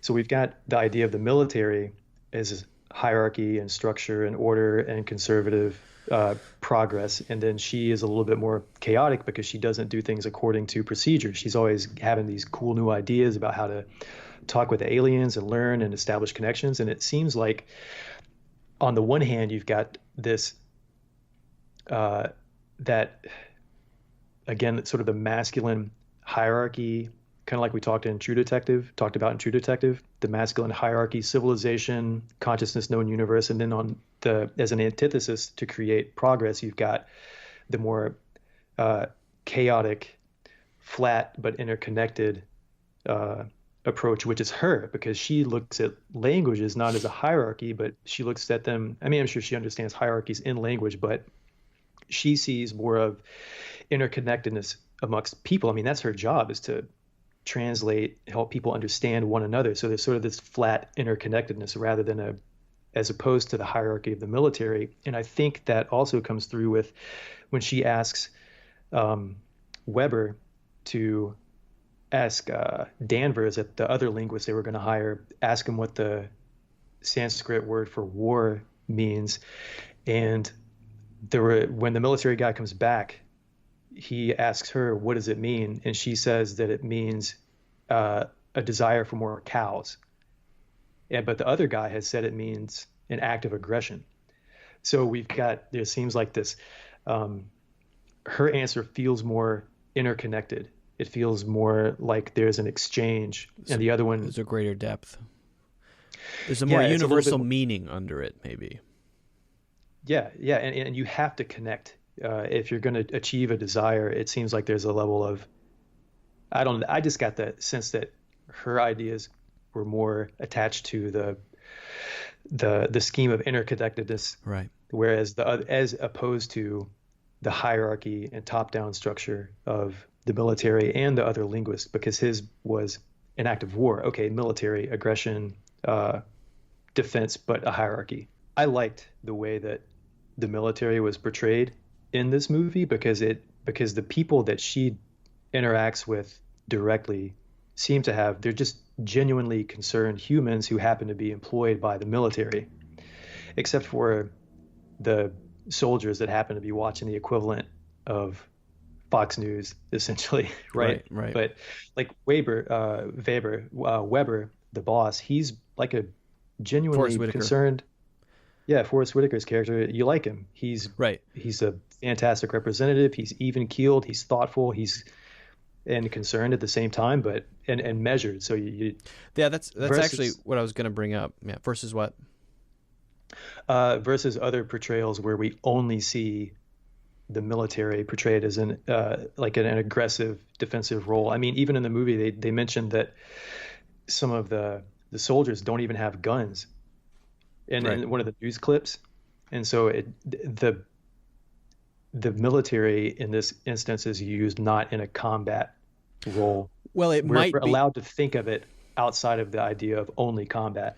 Well, it might be, and this is actually what I was going to say. I kind of lost my train of thought. But what I was going to say is kind of along the lines of what you're saying.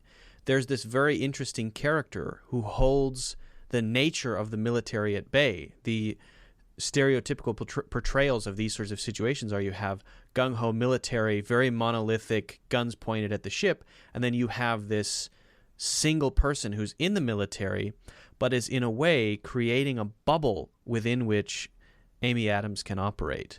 And he's concerned about what she thinks.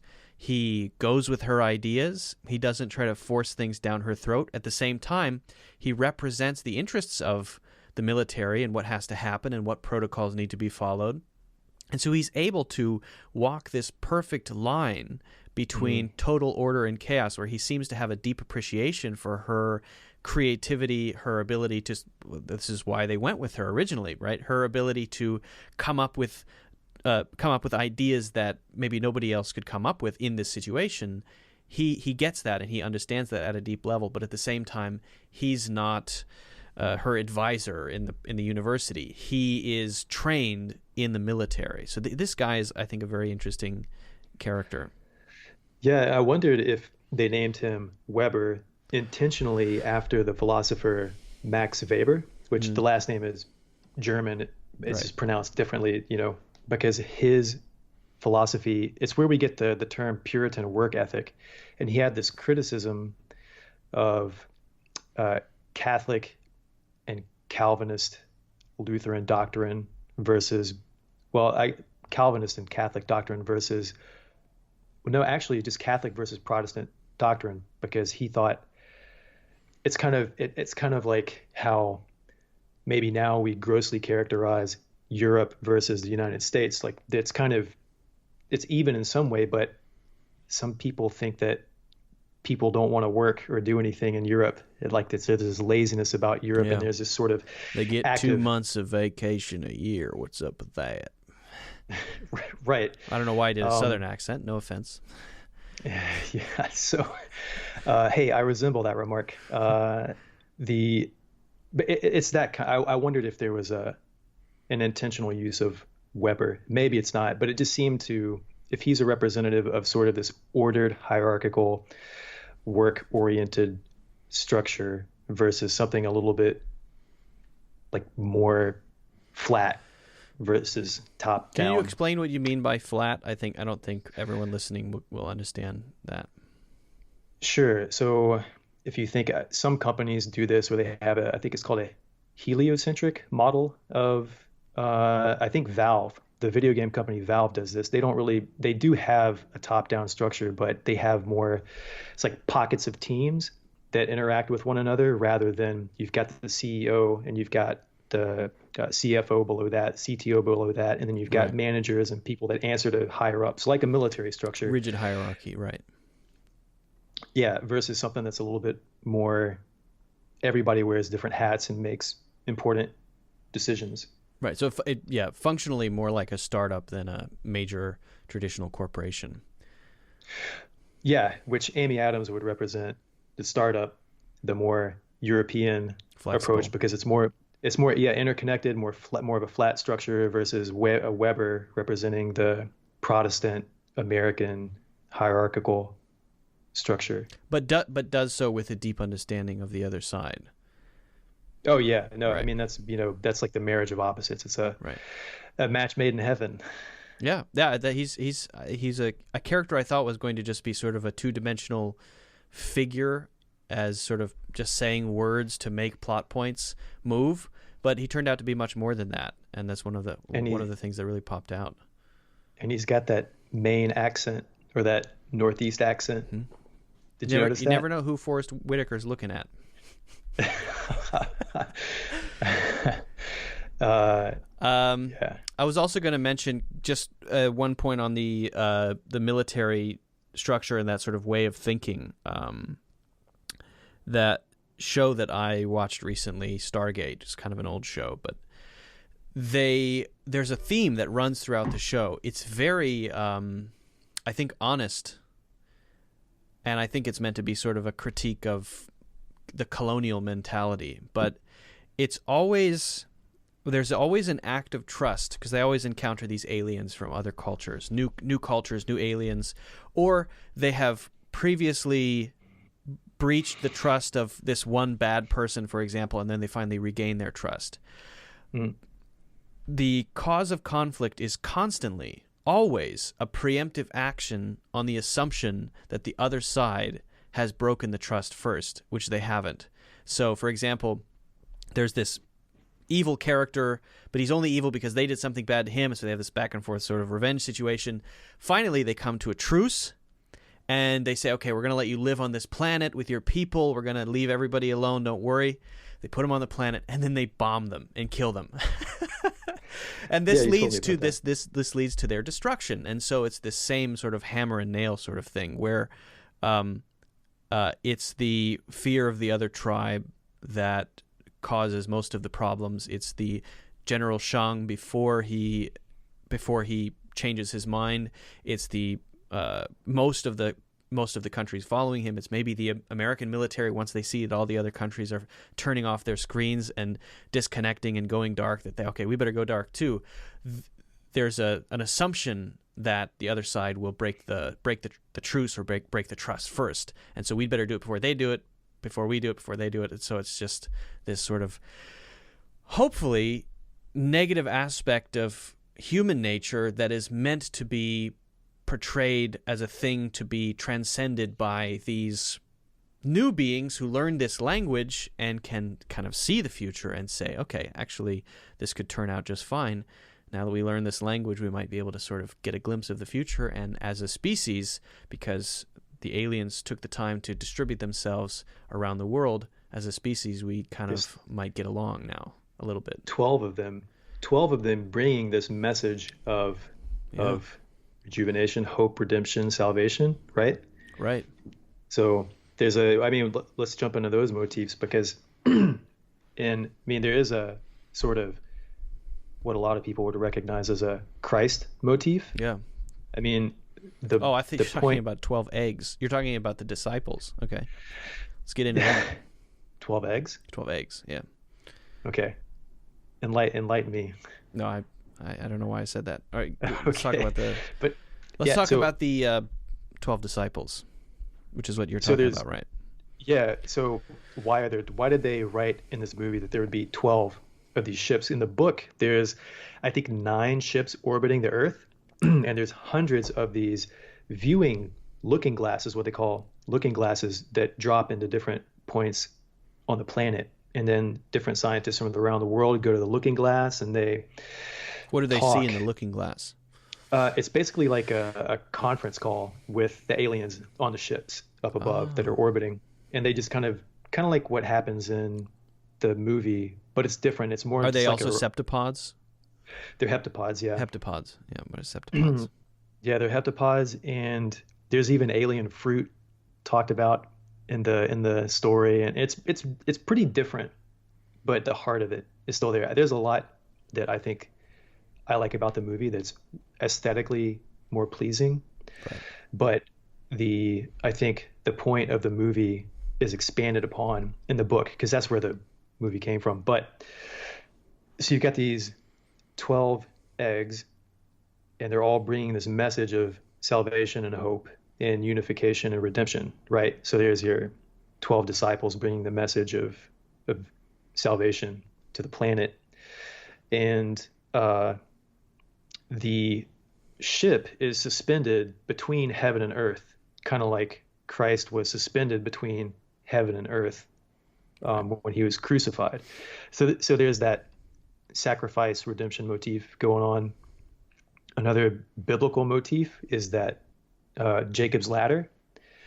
So Jacob was a prophet who I guess he was tired and he went to sleep on a certain. He put his head down on a pile of stones and went to sleep, and he I had thought it this was just dream one where rock.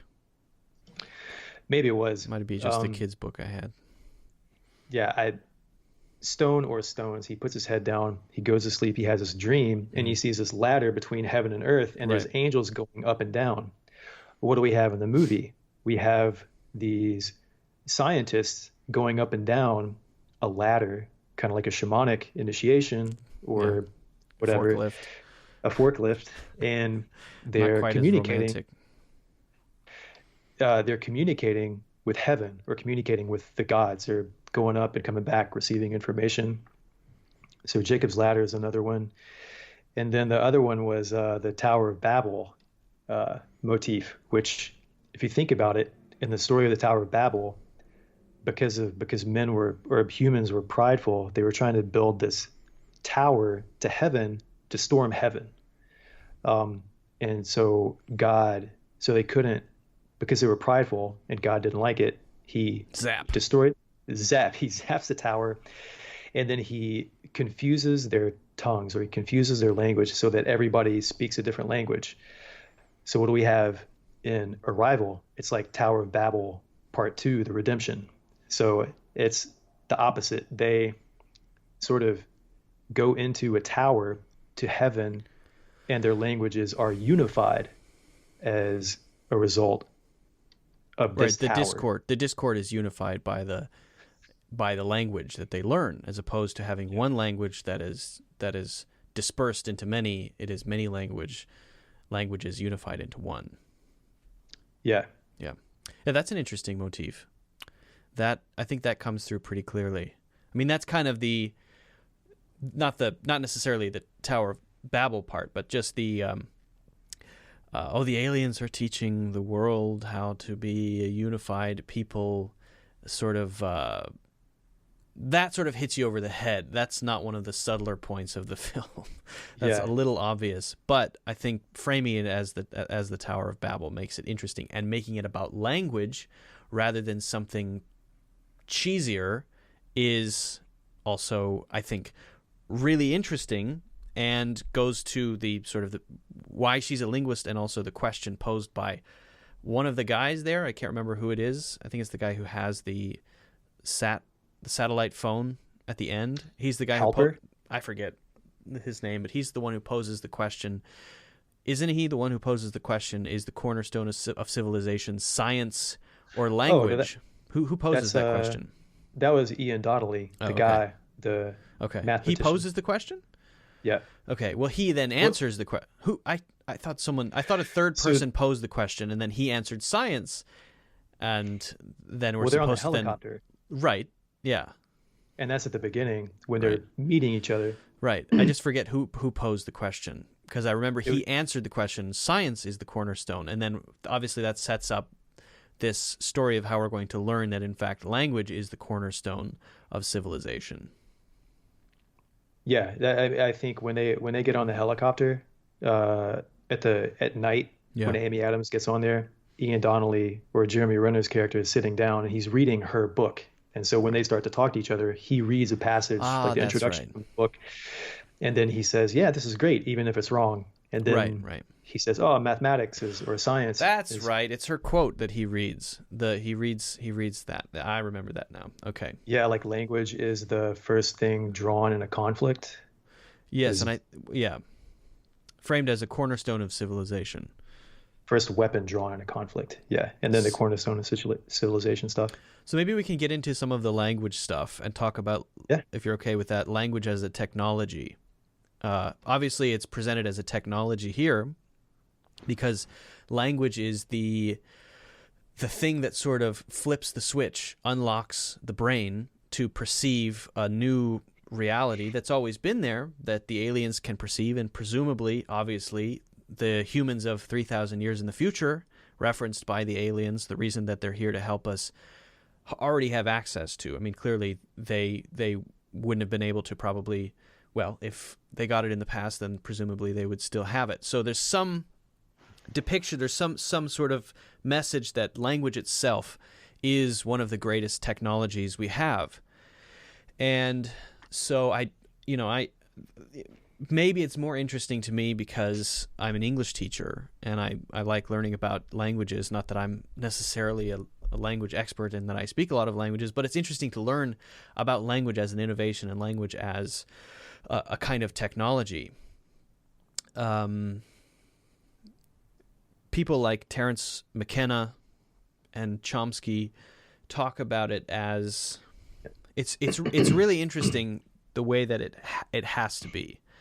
So there's this thing called universal grammar. And you can think of universal grammar as the sort of underlying structure that all languages have. And then you say, okay, yeah, but then all languages are so different. You have English, which is subject, verb, object, and then you have Japanese, which is the other way. And, languages have so many, the structures are so different. The conjugations of the Romance languages, wow, they look so different. But the theory of universal grammar is that, in fact, language, or the ability to use language, the ability to acquire language, is a much more sort of bedrock thing in the brain. And that's pretty well proven out because any baby growing up in any culture learns that language natively very easily, but only does that at a certain age, sort of like they're pre-programmed at that age to pick up the pieces. But it's sort of like, imagine slots, like there are 4 slots. Here's the sentence structure slot. Here's the sound slot, the phoneme slot. Here's the placement of verbs slot, the placement of prepositions slot. And the underlying sort of slot structure is completely unchanged, but it's sort of like one of those sets that you can assemble where when the frame is the same, you assemble it in this way, and it looks like this kind of creature or assembly that's different and has all kinds of crazy colors, and then you assemble another one, same basic armature structure, but it looks, again, totally different colors. But again, the foundation is the same, and it sort of gets solidified at childhood. So she understands this when she's communicating with the aliens, and none of them get that.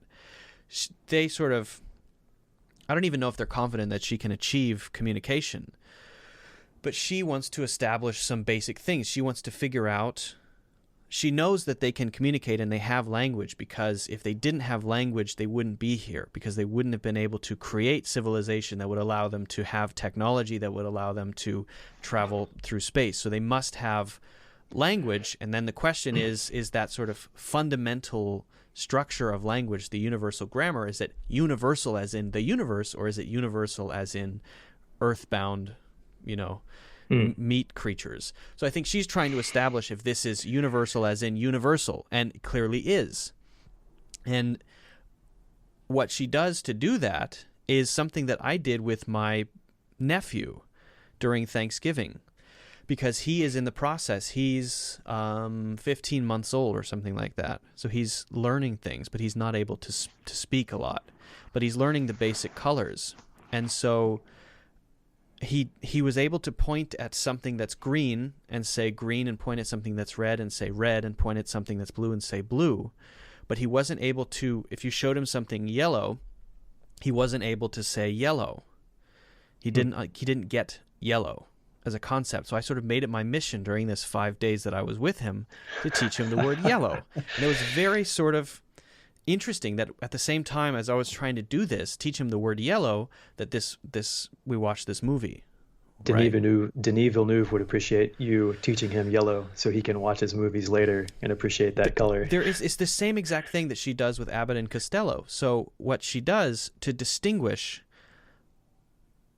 there is an internal structure that's there in the mind of every communicating organism that is able to distinguish the individual subjects, separate subjects, from the collective, right? Is able to distinguish one characteristic that is shared between two things, right, as opposed to the thing itself. So I showed him, for example, an M&M that was yellow, and he would point at it and just he would not say yellow. He would say something about that he wants it, right? And then he would ask for another one. And then I would get him to say yellow, and then I would show him another thing that was also yellow. trying to establish that I'm not talking about what this is, and I'm not talking about what this is. I'm talking about what these two things share. I'm trying to establish something on the sort of the deeper level of the universal grammar here, which is that these two things share this exterior that you're supposed to piece it together and listen to what I'm saying and copy my sound. And he succeeded within the first 2 days. And every time I showed him something, it was yellow. But then the first time that I had Mushroom, my wife, show him something that was yellow, he said blue. And I thought, wait a second, maybe he's associating me asking questions with the answer yellow to questions. So then I had to establish that. Then we went through that process. So then I had other people showing him things. Sometimes blue, we would look at blue, then we would look at red, and then somebody else would show him yellow, and he would finally say yellow. So we were sort of able to come to triangulate this fundamental thing, which is the identification of this particular characteristic of this thing, which is its chromatic signature, essentially, and not its shape or not what it is or not its function. And that was a very interesting process. And she does the same thing when she says, I'm whatever my name is, whatever her name is, I'm Ian. And they do the exact same thing with Abbott and Costello, even though, I mean, obviously they're not children, but it's the same premise. Yeah. So I thought that was interesting. The universal grammar thing, that's a Chomsky, that's his kind of shtick, right? Yeah. I mean, it's changed over time, but... And then McKenna talks about it as not how did language erupt into human culture rather than being this sort of slow thing, because from all available evidence it looks like this thing that erupted suddenly turned on.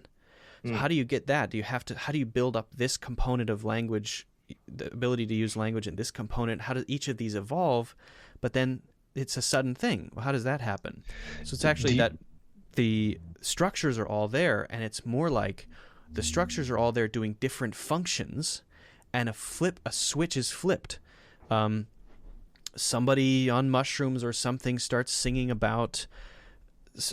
making sounds that represent something related to the hunt or however it happened, and once that light bulb turns on, it's everything was there, and it was just a matter of connecting this module to this module by one thread, and that had to happen mostly culturally rather than it being purely biological. The biological basis has been there forever, for millions of years, and it just had to come down to one dude who was like crazy enough to eventually just start shouting whatever words or songs about maybe just a single grunt that had a specific meaning that then made everyone else understand what he's talking about. And then suddenly, if you didn't have that innovation, you couldn't survive. Because think about someone today who doesn't use language or can't use language will never have children.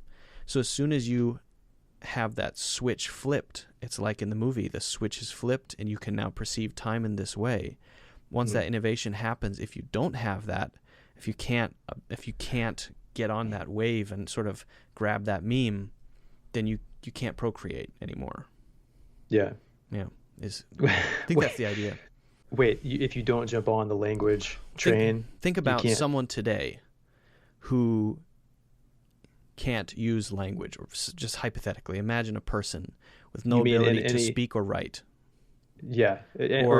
Or understand, communicate at all, or communicate. That person could not procreate, and so that tree that before was a viable tree, evolutionary tree, has to be immediately basically cut off, and the tree with the innovation, this new innovation that sort of spreads like smartphones.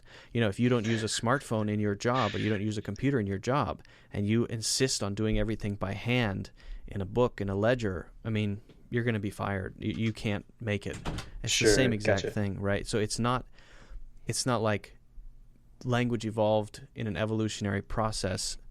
It's like a light bulb went on, and if you didn't turn your own light bulb on or sort of jump on that wave, then you're going to become extinct, essentially. And do you it's funny you mentioned that, because I just finished Guns, Germs, and Steel, and he talks more about writing than language, but where the epicenters of writing occurred and how much of a role that writing played in one civilization wiping out another civilization.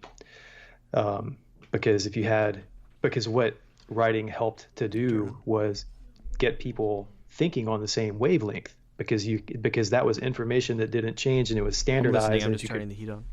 Oh, sure. Because that was information that was no longer sort of vague and amorphous, but people could see it. And if you needed to reference an idea, you could go back to the writing and see what it was again. And so the way that organized people to be able to function as a unit and take over other cultures or civilizations that didn't function as tightly of a unit. Like he mentions the big example he mentions is, I forgot the Spanish guy, but he conquered Atahualpa in Central or South America, and he just put up against he pitted the two against one another in the sense that one had agriculture, rows of corn, that sort of, not industrialized agriculture. Yeah. Pizza plants, right? Pizza plants. Yeah. And they had guns, they had technology, they had steel, obviously that kind of stuff, and they had germs because they lived with livestock around, and all the human germs that wiped out other cultures came from those cultures with the germs having lived so closely with their animals. Language and government were the other things that played a huge role in one civilization taking out another, because all of those things created an interconnected and solidified structure, versus a culture that doesn't have writing can't disseminate ideas as quickly and unify across a broad amount of people as quick. It can't unify and help get those people to move in concert with one another. Trade is very difficult without writing. Sure. Yeah. Yeah. Trade is impossible without writing. Almost. Yeah. I mean, trade between trade that requires any logistics is almost impossible without written language. I mean, the earliest cuneiform earliest writings were about exchanges. You had to keep track of tallies. You had to keep track of, for example, a beer order, for example. I think that was what a beer shipment was. The first writing ever discovered was a shipment of beer. And if you can't keep track of that, that's one of the things that can't be passed. I mean, the myths, the stories can be passed by word of mouth, because those are things that flourish in the sort of the verbal space, because that's creating an image in your mind. But if you say, no, you ordered 3, not 2, you ordered 3, you owe me for 3, I can say, well, that's what you say. But if we have something that exists outside of our subjective sort of experiences objectively in some safe space, I mean, that's how Bitcoin works, right? Like Rust Cole's ledger, that black book he carried around with him all the time. Yeah. Are you familiar with, I would imagine you are, the idea of logograms versus, what do they call it in the movie? Synesthesia graphic? Like synesthesia graphic? It's a long word. I forget. Yeah, so if you watch the movie and you see the circles that they draw, one of the points they make in the movie and in the book is that the symbols don't represent a sound. Like if you see the marks STOP, it represents a sound. Stop. Right. But if you see the words, this is what they use in the book.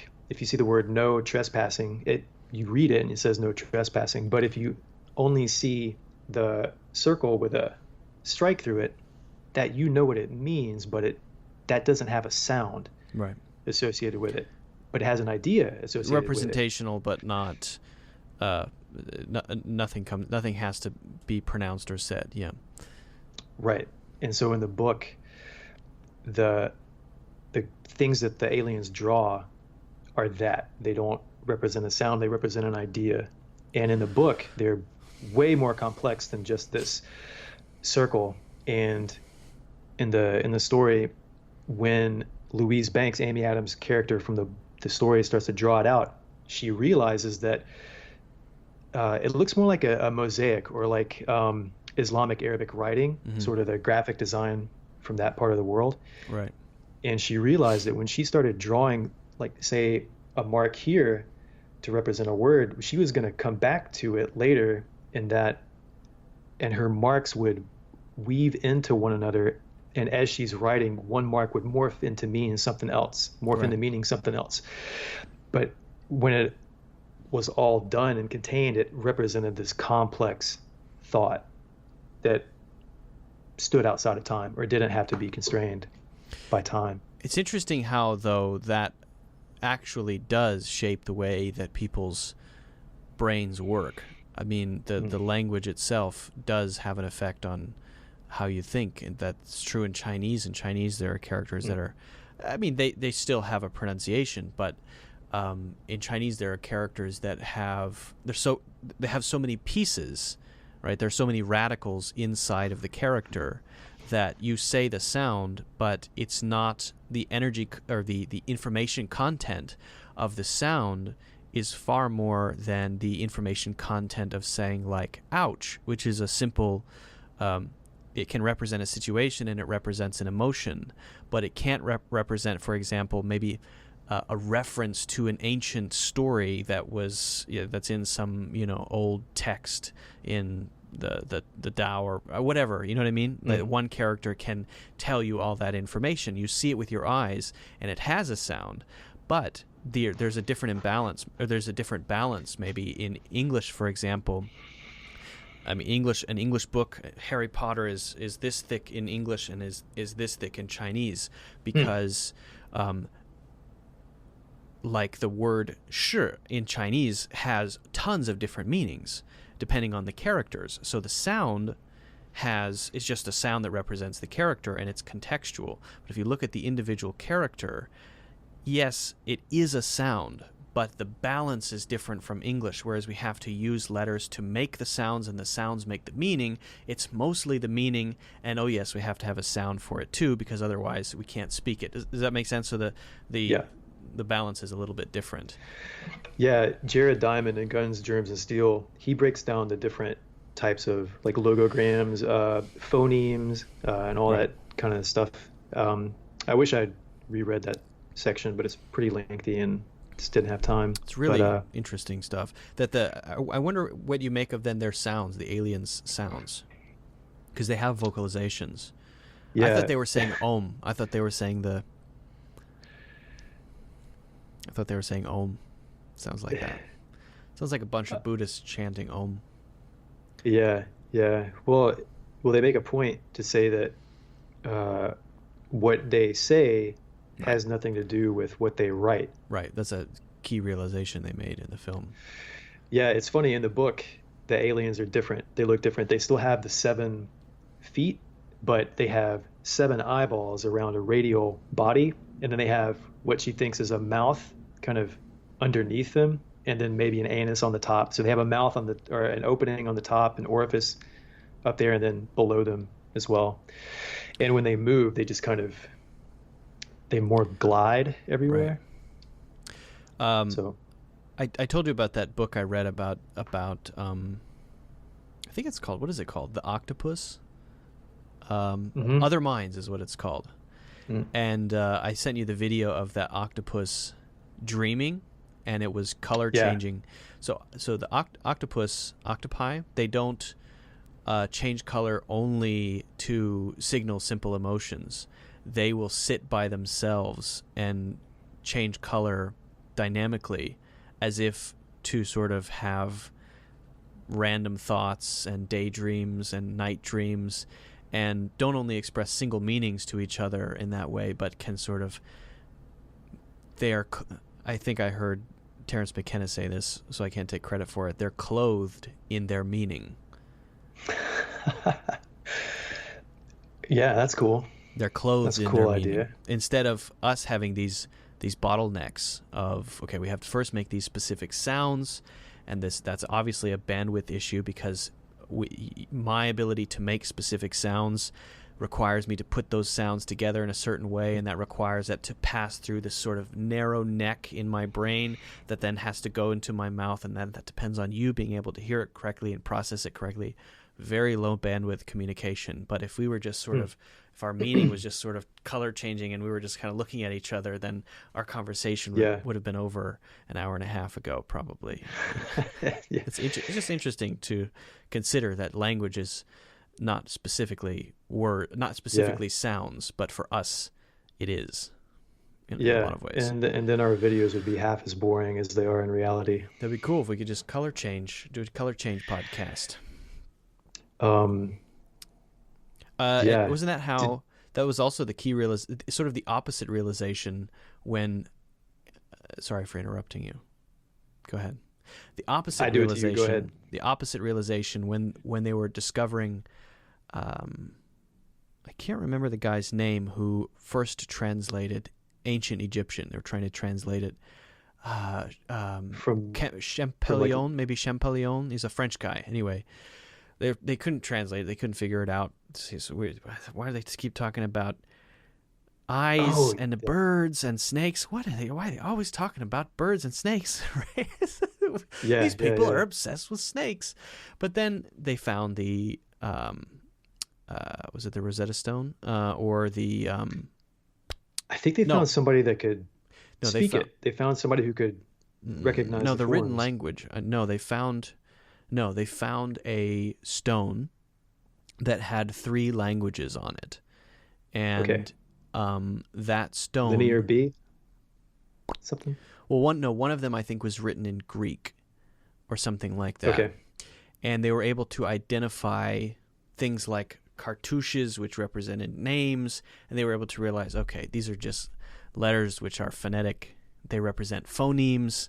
So if you say these things as phonemes, you're saying the words, and that sort of unlocked everything. And they figured out how. I don't know the story you're talking about, but that's the story that I heard about how they rediscovered the language. Yeah, the one that I've heard, I think maybe it takes place in Central America or South America instead, but they found these carvings and they were just all these different symbols and they couldn't really deduce what they meant, but then they found somebody who could recognize what the carving was and then say out loud what animal that represented. And then when they said that out loud, they understood the sentence, because it's like those riddles where you have a bunch of pictures next to each other, and when you say what the picture is, like if it's an eyeball, a soup can, and then a gnat, that means I can fly. Right. So it was one of those kinds of deals. So they just had to find somebody who could pronounce the symbols out loud, and then everything fell into place. It was one of those kind of Graham Hancock talks about that in his book Fingerprints of the Gods, which is a pretty interesting book. He talks about that. I think that discovery, that's a separate thing from the one I'm talking about, but a similar kind of story, and similar to her discovery that actually they're not saying what they're writing. In fact, if you really think about it, it's pretty bizarre to say, "Dear Grandma," to actually read out what you're saying. Maybe you're writing and you're going, you're just kind of mumbling and grumbling. Maybe they're just expressing how their tummies feel. Who knows? But it may be much more primal, whatever their sounds are. Yeah. Well, speaking of Graham Hancock calling it Fingerprints of the Gods, do you want to talk about the spaceship design at all? There's still some other let's talk about that stuff in there. So with the idea of completing or going back to the idea of these aliens being godlike, there's a few I think aesthetically the movie is trying to convey that to us in a couple of ways, and one of them is the design of the spaceship. And we talked about it looking like a rock earlier, and Eliade in Patterns in Comparative Mythology talks a lot about rocks and how rocks in different parts of the world are venerated. They represent gods, fertility, and all this stuff. And he explains that the reason why human beings probably thought of rocks as a representation of the gods is because rocks they're impervious to time. They sort of transcend flesh in the sense that, well, they're not impervious to time, but in the scale of 2,000 years, you go to the same rock, it's probably going to look the same. So there's a level of permanence, strength, and transcendence to it. Carl Jung's rock. He has that The rock one- where he talks The about one that he carved. no, the one that he sits on. Oh yeah. And he has the epiphanies, and he thinks, what is it like to be a rock? Yeah. And he thinks about, I was here, this rock is unchanged 35 years later. Yeah. And there's also stories about what was it? They thought that the gods lived in rocks, and they were beneficent or cursing gods. They brought good stuff or bad stuff. Meteorites is another theme that Eliade talks about. And if you think of the Kaaba in Mecca, I mean, people make pilgrimages to Mecca, and then you see images of all these people circumambulating that kind of structure, and it's got a meteorite inside of it. Right. And Eliade's idea, or that he talks about, he links up to other cultures that do the same thing. The point where a meteorite came through from the heavens is an opening to talk with the gods. So there's this idea of a rock in communication with the gods, or a rock representing the gods. There's fertility rites associated with gods or with rocks and that kind of thing. So tie that to the ships then. It looks like a rock. So it seems to have this sort of holy, divine, and communicative note to it, and that's what the movie's about. It's about communicating with a higher power, a more advanced race, to bring you some type of boon, right, to take back to other people. But also the fact that they don't come with flags on them. They don't come with big swastikas carved on them or anything like that. They're just there. And so I saw, when the ships arrive, the fact that they just sit there for a long time before anything happens, several days, 1 or 2 days pass, and they're just there, right above the ground. They're not doing anything, no hostile action. They're just there. And it reminded me of Buddhist koans, where you go to your guru if you're trying to achieve higher levels in Buddhism, right? And you go to your guru, and your Zen Buddhist guru presents you with a koan, and the koan is something. Can you bite your own teeth or something like that? Mm-hmm. That's meant to cause. It's sort of like a process of separating the wheat from the chaff in a way. Mentally, in your experience, you're either ready for the koan or you're not. If you're not ready, you sort of have a cascade failure, and you go, well, I mean, if the tree falls down in the woods, and you kind of just, you process it in a very ordinary human way. And if you have attained a certain level, then you pass the koan by responding in a way which shows your level of attainment in terms of your sort of your ability to process the teachings of Buddhism, right? You've got it to that level. So these ships just sort of are there. They're sort of these, because koan means barrier, right? So there's this barrier between the place that we've been for the last 6,000 years of human civilization and this next phase, right? We are confronted now with the koan, which is just the existence of these ships. Again, they're not doing anything. They're just there. And what's happening? Well, some people are trying to figure out how to find the common universal grammar of these beings and operating on their level almost. And some people are rioting in the streets and losing their minds. And I mean, the reason they show that on the news, these people just going crazy on the streets with guns and killings, people are killing each other because this thing landed and has done nothing. It was just sitting there. And so those people are failing the test. Right. And she is reaching a point where she can pass the test, but she's doing it on behalf of humanity, because once she unlocks the door, then the wisdom pours out and everyone can access it presumably, right? Yeah.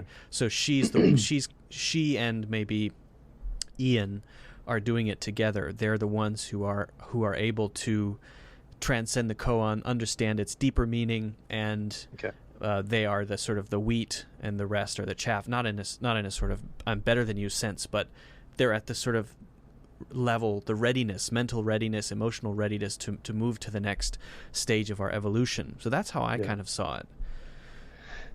Yeah. And also it reminded me of, I mean, the core idea of Buddhism is that something that happens doesn't cause a cascade failure, essentially, in your life, in your emotional state, right? And if it does, if an event causes that, then I think I told you this story, but I was in the bathroom at Starbucks. Did I tell you this? No. I was in the bathroom at Starbucks, and no, sorry, I wasn't. I was waiting for the bathroom. That's what was happening. And I think I told you this. Anyway. No, this is new. This is new? All right. Well, buckle up. I think it's a good analogy for this core idea of letting. It's a tightened spring, and all it takes is a tiny touch, and it just boing, and it goes off into chaos. I was waiting for the bathroom at Starbucks, and I knew there was a person in there because I heard things happening. Activity. And I wanted to let the person in there just know that there was a person out here. In my mind, the intention was a simple knock, knock, knock. No, one knock, just to say, there is a person out here. I'm not in a rush, as it were. Take your time, do what you need to do.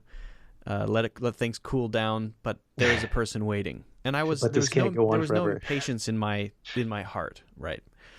But when this guy came outside, he absolutely lost it. He said something to the effect of, I can't believe, very neurotic, I can't believe you knock, you can't hear, there's a person in there, you knock, and now I come out, and I came out early, I wasn't done yet. He said he wasn't done yet. My knocking had caused him to cut off his activities, to end them prematurely, because he sort of was one knock that probably burned 2 calories on my part caused this cascade failure in this guy's mind, where he had to pinch it off. Probably he had to just because he assumed that I was this furious person outside, with my eyes glowing and fire coming out of my ears.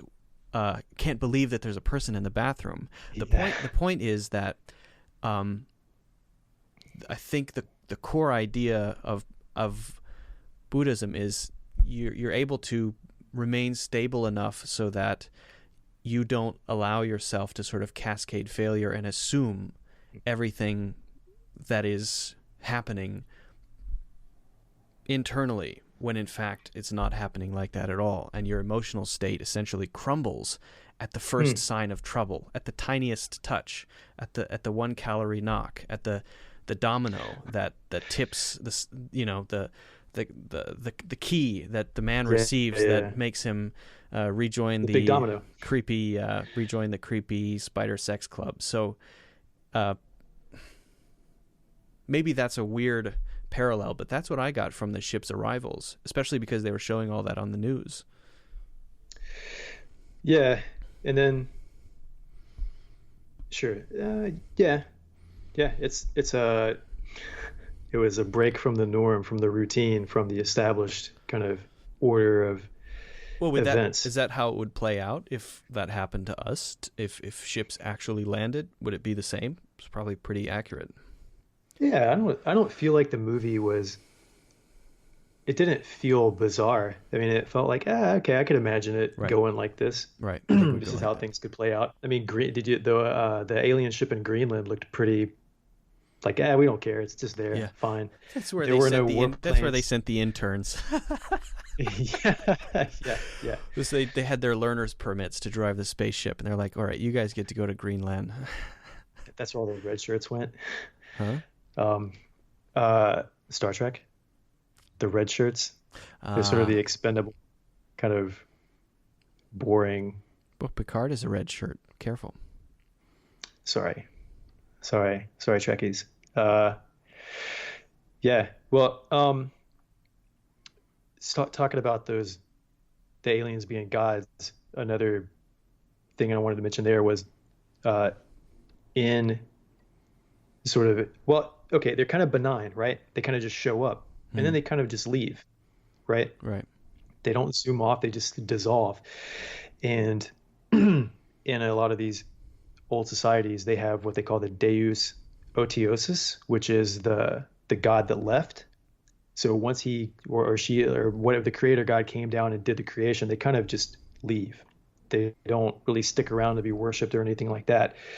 And it seems like that's kind of what happens here in this story, that they come down, they do their thing, and then they just kind of dissolve. They go away. Right. Yeah, So they're not heavily emotionally invested, although one of them dies. But he probably knew yeah, he was going to die. right. Right. Yeah, which goes back into the joyful participate. Well, not joyful has connotations, but just the earnest, sincere participation in reality. Fully engaged, maybe. That's a good way Yeah, to say it. Uh, engaged. do you think the baby's death was caused by the fact that they took their hazmat suits off? That's a good that's a good question. Right? Because that would really integrate it, because they met because of this thing that happened, and the only way to proceed with the thing that happened was to violate the norms, which is to Yeah. throw safety to the wind, which is potentially to risk contamination, which is to potentially have mutant eggs, which is potentially Hmm. to have a child with leukemia. I wonder. Or you have babies that look like those aliens in The Simpsons. Aliens and the Simpsons. Oh yeah, they would uh, look like that probably. yeah, Do you make anything always of their hand salivating. shape, of their handiness, their hand shape, Yeah. or the actual physical characteristics of the aliens, other Well, than that the was one of the yeah sorry, that was one of the, I guess, the last things on my list to talk about was, well, so they live their, I think their hands, because we communicate and write with our hands, so there's some connection there. hands on hands, Uh, hands on fingers. yeah, kind of like in Ghost in the Shell. I don't know if you remember that, when the cyborg guy sits down and he kind of breaks his hand and then his fingers bust open into little fingers and he starts typing on the keyboard, Hmm. kind of like that. But That's my favorite part. yeah, there's reflection on glasses around that part too. Yep, So that's where that part happens. anime reflections. Yeah. Um, so yeah, I think, and they're behind this screen, which is kind of like a movie screen. I mean, they're kind of going into this chamber that's sort of like a movie theater, and they're even viewing all this stuff on a screen. And what they're viewing is a language from an artistic being, like a creative being. So when you go to a movie, especially like Denis Villeneuve's movies, then you're seeing this artistic language on screen. Yeah. So there's sort of a life imitates art imitates life thing going on. Is it simulacrum? It's not simulacrum. It's something else. There's a term for it, but I can't remember it. But anyway, if there's any intent, all that kind of intent seems to be wrapped up in hands, creativity, Right. communication, movies, art is entertainment, and also uh, life gleaned from artistic endeavors kind of stuff. You need that level of dexterity to have it, to create anything. If there's something beautiful in your mind, you have to make it come out with something that's dexterous enough to make refined shapes in some way. Right. Yeah, you have to be, if you're going to get across this huge idea, you've got to have that you have to have the dexterity to know when to use an emotional tug, like the death of a wife and her last words before she dies, compelling the antagonistic character to open up, Right. or to have the emotional hook of the death of a child, and then do that and keep it from becoming cheesy. Right. So you have to, communicate that. The other thing about the screen is that that's kind of goes to the thing I was saying earlier about the ramp to prevent the mind-blowingness from happening. Ramp as in acclimatize yourself to this experience. That apparently that place where they live, in whatever form of matter they live in, whether it's just DMT vapor or whatever they live in, Bong water, wherever they live, apparently is non-toxic. I mean, not too much. And so they could have just said, hey, get in this sweet pot and we'll show you everything we know. But they were having their meeting beforehand, and they thought, all right, let's do this sort of 2D interaction. We'll be on one side, they'll be on the other. We have this thing in the middle, and this middle thing will be our canvas for communication. Because if it gets too involved, it's just things are gonna be missed. I mean, even with things as they have the explosion. It's this sort of creating a middle ground, a canvas on which communication can happen at a safe distance, so that nothing too rash happens, so that explosion doesn't happen right away, so that they don't start firing at them right away, because the experience is either too mind-blowing or maybe incomprehensible, or kills somebody. I mean, there's a reason they show that guy being wheeled away at the beginning, right? He can't handle the experience emotionally. Yeah, there seems to be an element of the story of Moses and also Lovecraft at the same time. If you remember the story of Moses, when he goes up on Mount Tabor to receive the 10 Commandments, he's like, God, I want to see you in your full glory. And he's like, well, you can't do that, but I'll show you my backside. So God only shows Moses a part of him. Yeah. And then his backside. And then Moses comes down the mountain. His face is glowing because he's beheld this thing that he's not really meant to comprehend. Right. And then in Lovecraft, in his stories, anytime his characters get a glimpse of these aliens or whatever, these cosmic beings, they always lose their mind. Right. Kind of like the guy. So the guy getting wheeled away in the That's very medevac, Lovecraftian. Yeah. He's the Lovecraft result, and then Amy Adams is the Moses result. That's a very interesting idea. That's a very interesting point. Yeah. I like that. And so they're trying to they're trying to be God, saying, "All right, I'm not gonna show you everything because I want you to be able to process this, but there will still be some people. Maybe that guy would have been one of the people rioting in the streets if he hadn't been in the military. He failed the koan test and he lost it. Yeah, and she barely made it out of that. I mean, she at the end of that experience was saying, "It's too much, and then suddenly gets it."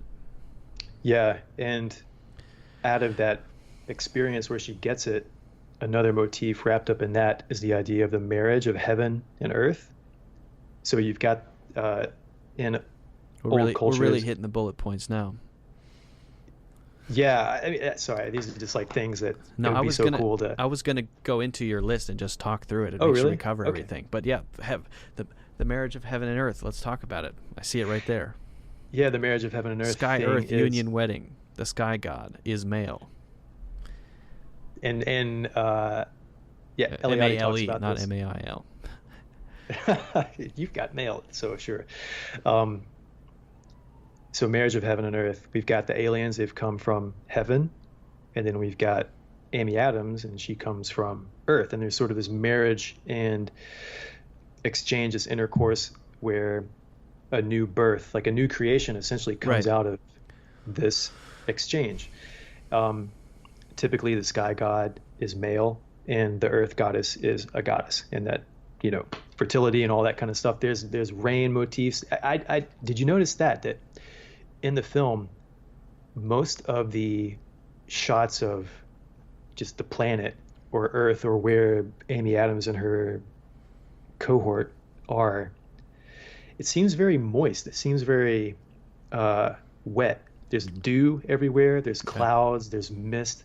It just seems like we get this feeling of fertility or water and that's always used as a creation motif in stories, or it's used a lot. So we've got Yeah, that's a good point. And maybe the fact the that the ships all appear amid wide open spaces in nature, not in cities. generally, yeah, There's the I one think where they all they do. appear above. I think it's in India, and it's kind of it lands on some electrical wires, but you don't remember that? I Remember have to when watch it when again. instead of being vertical, they kind of go horizontal. They all Oh yeah, shift yeah, position. yeah, yeah. They kind of become that barrier, that koan, right? Ah, yeah, yeah. That's the Yeah. interns. Yeah, they hit the wrong button. So Send the interns uh, to India. Oh the shit. um, the marriage of heaven and earth.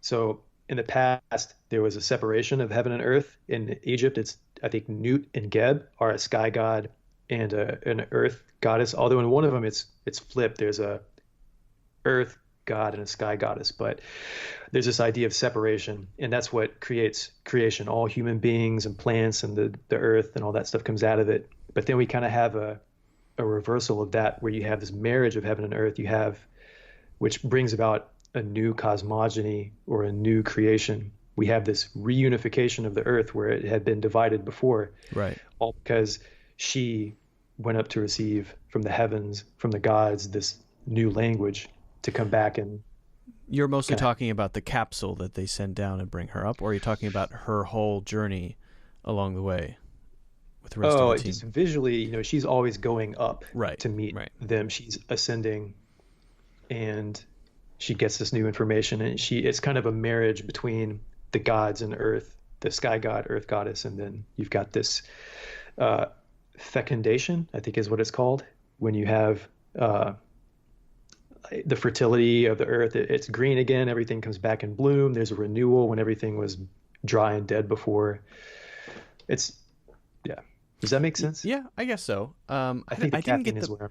I didn't get the moist part. Maybe I have to watch that again. I mean, definitely the visual theme is that it's this wide open space, horizontal space, this giant vertical A thing field. that's not touching the ground. It's just off the ground. The ground remains unperturbed, and then this tiny little fragile military base where people are pretending that they have things under control. Yeah, it just I remember. So when they fly over it to begin with, there's those clouds that are kind of rolling in off of the Right. mountains, and then there's a few scenes where it's just kind of wet. I think when There's she the comes mist. back, There's that misty scene where everything is yeah, covered in mist. Yeah, yeah. which is like entering into the holy of holies in Ooh, the yeah. temple. Yeah, you texted me Yeah, so you about got that. We were going to talk about that. So, yeah. with What is that? how does Temple that of fit? David? So the Holy of Holies is the place where it's kind of like a thing that was built to replicate the experience of Moses going on top of the mountain in a way, and that if you did the wrong thing in there, you could die. Right. Which is why they dress up in the hazmat Right. suits You to have to be begin with. very prepared before you go in. Yeah. Yeah. And then I think, she's she's the priest that actually gets to enter in the Holy of Holies because she goes into their inner chamber Right. in all of that smoke, just like the Holy of Holies had. Where everybody else, they don't get to go past the veil. So now she's The- Moses. Yeah. She's a or she's a shaman and she's Moses. yeah, And it all blurs together. No, I mean I think that all of the points are valid. It's just maybe looking at it from different perspectives. Well, and in movies like this, where you got people that can handle all of that symbolism from different parts of the world, that is kind of evoking the same feeling. Right. I mean, that goes to the credit of the writers and the director and everybody that can get these images and which evoke these emotions out of us. They can get it across. Right. I think the way that they represent the tunnel where the gravity changed, you emerge through it into a wider space, these sort of Yeah. ancient and yet highly advanced and yet simple stone surface of the outside of the ship that she puts her hand against, or he or she they put their hands against the outside of the ship, and you get this sense that this thing is ancient, but it's also the essence of shipness. It's the essence of what you need to travel through space, and it's not any more than it needs to be. But that makes it perfect. And so in that way, it's sort of this unquestionably powerful thing that you had better not mess with. Or, I don't want to say mess with. You'd better not try to assert your superiority over whatever it is, because it don't be irreverent. Don't take it lightly. Yeah. And that goes back to that. I think that's why the idea that the ship is a rock, it's sort of this venerated rock, just like pillars in the past would be erected in holy places. There would be rocks stacked to represent a holy place, and it all has this idea. It's attached to a rock, and the idea of the holy and the idea of God and revelation and that kind of stuff. Yeah. So Christ motif. Got it. The life imitates art. Yep, got it. Percival, yes, talked about that one. Got a shamanic initiation. Forget about it. Rebirth and renewal of the cosmos. Yep, got my stupid points in there as well. Most of them. What about? So this is something that, if you watch it a few times, you'll pick up on it. It's that note about the movie is cut in the way of the language. It's edited in a non-linear way. So if you watch that very opening shot where the camera is inside of Amy Adams' house, as it pans down, you see that vista, that beautiful lake that she lives in front of. And on the table, there's a wine bottle with 2 glasses. So I didn't notice that. It's almost like we're starting the movie where it ends. We're starting the night that she and Ian Donnelly the night of conception. conceive. I see. Yeah. I see. Very interesting point. I mean, the way that they reveal the fact that this is not a woman grieving for her lost daughter, but rather a woman who at first doesn't know where these visions are coming from. Who is this child? And then realizes it over time. The way that that's revealed slowly is, I think, significant. Whereas when we talked about Enemy, things are kind of just, I don't want to say mixed up, but it's not so important which thing is real and which thing is not real and where things are happening exactly. It's less relevant. But here, it has to be done in this sort of reverse fashion where it's pieced together over time, but not in a way that it's this riddle that needs to be solved, but that the audience doesn't get to see part of her awareness or lack of awareness of what this is. She knows that as the character, but we don't get to see that. And that's important, that curtain is lifted slowly over time, because that then increases the punch of the final point, that this language is the thing which unlocks the ability. Yeah. And that's the technology or the weapon, right? And I think the way that they make the edits in the movie is it's like we're learning the language as she is learning the language too, because we get increasingly more glimpses of the future as the movie carries forward. Well, we start with the final future, actually, and then other than that, it's more flashes here and there that are related to events. Right, a lot of the things that the daughter says in her visions relate to what's happening as she's trying to solve the riddle of this language barrier. Yeah. But we see the final event. We see birth, followed immediately by death, followed immediately by basically the start of the story. And so that's sort of showing the end first. But I don't think necessarily, I don't think the order matters so much. I mean, maybe having that death scene at the beginning is important because it sets up this anxiety about this woman being sad about the death of her daughter before we realize that that's not the case, and she's just kind of lost and doesn't have a clear purpose and just has a body pillow. She has the death of her daughter to look forward to. Right. I mean, that's a dark way to say it. That's dark stuff. Yeah. I mean, but I think that kind of comment is apropos because that's sort of the question that this movie poses. It's kind of like Right. we all know we're going to die. We all know that our parents are going to die, our kids are going to die, maybe before us, maybe they'll die after us. But it's just sort of, this goes into that aesthetic arrest territory where this is what happens with human beings, and Right. we To an then extent, we make already these- have this. Yeah. Yeah, we already know what the end is going to be. Yeah. Yet we still keep participating. And we have foreknowledge of unknown sadness as well. We know that we're not going to remain at a certain level of, for example, satisfaction or happiness. We know that there are going to be difficulties, even if we don't know exactly what those are. And so it's sort of a reminder of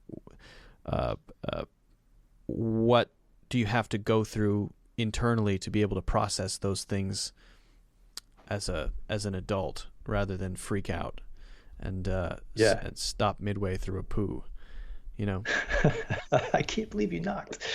Yeah, I can't I've believe you never heard knocked. I that had to before. stop. Yeah. Well, that's. I think we covered it pretty well. Wouldn't you agree?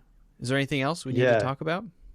I got a long list of stuff that I pulled out of it, but it would only be clinical and boring to move forward from my end. Well, I will look forward to your podcast version of it then.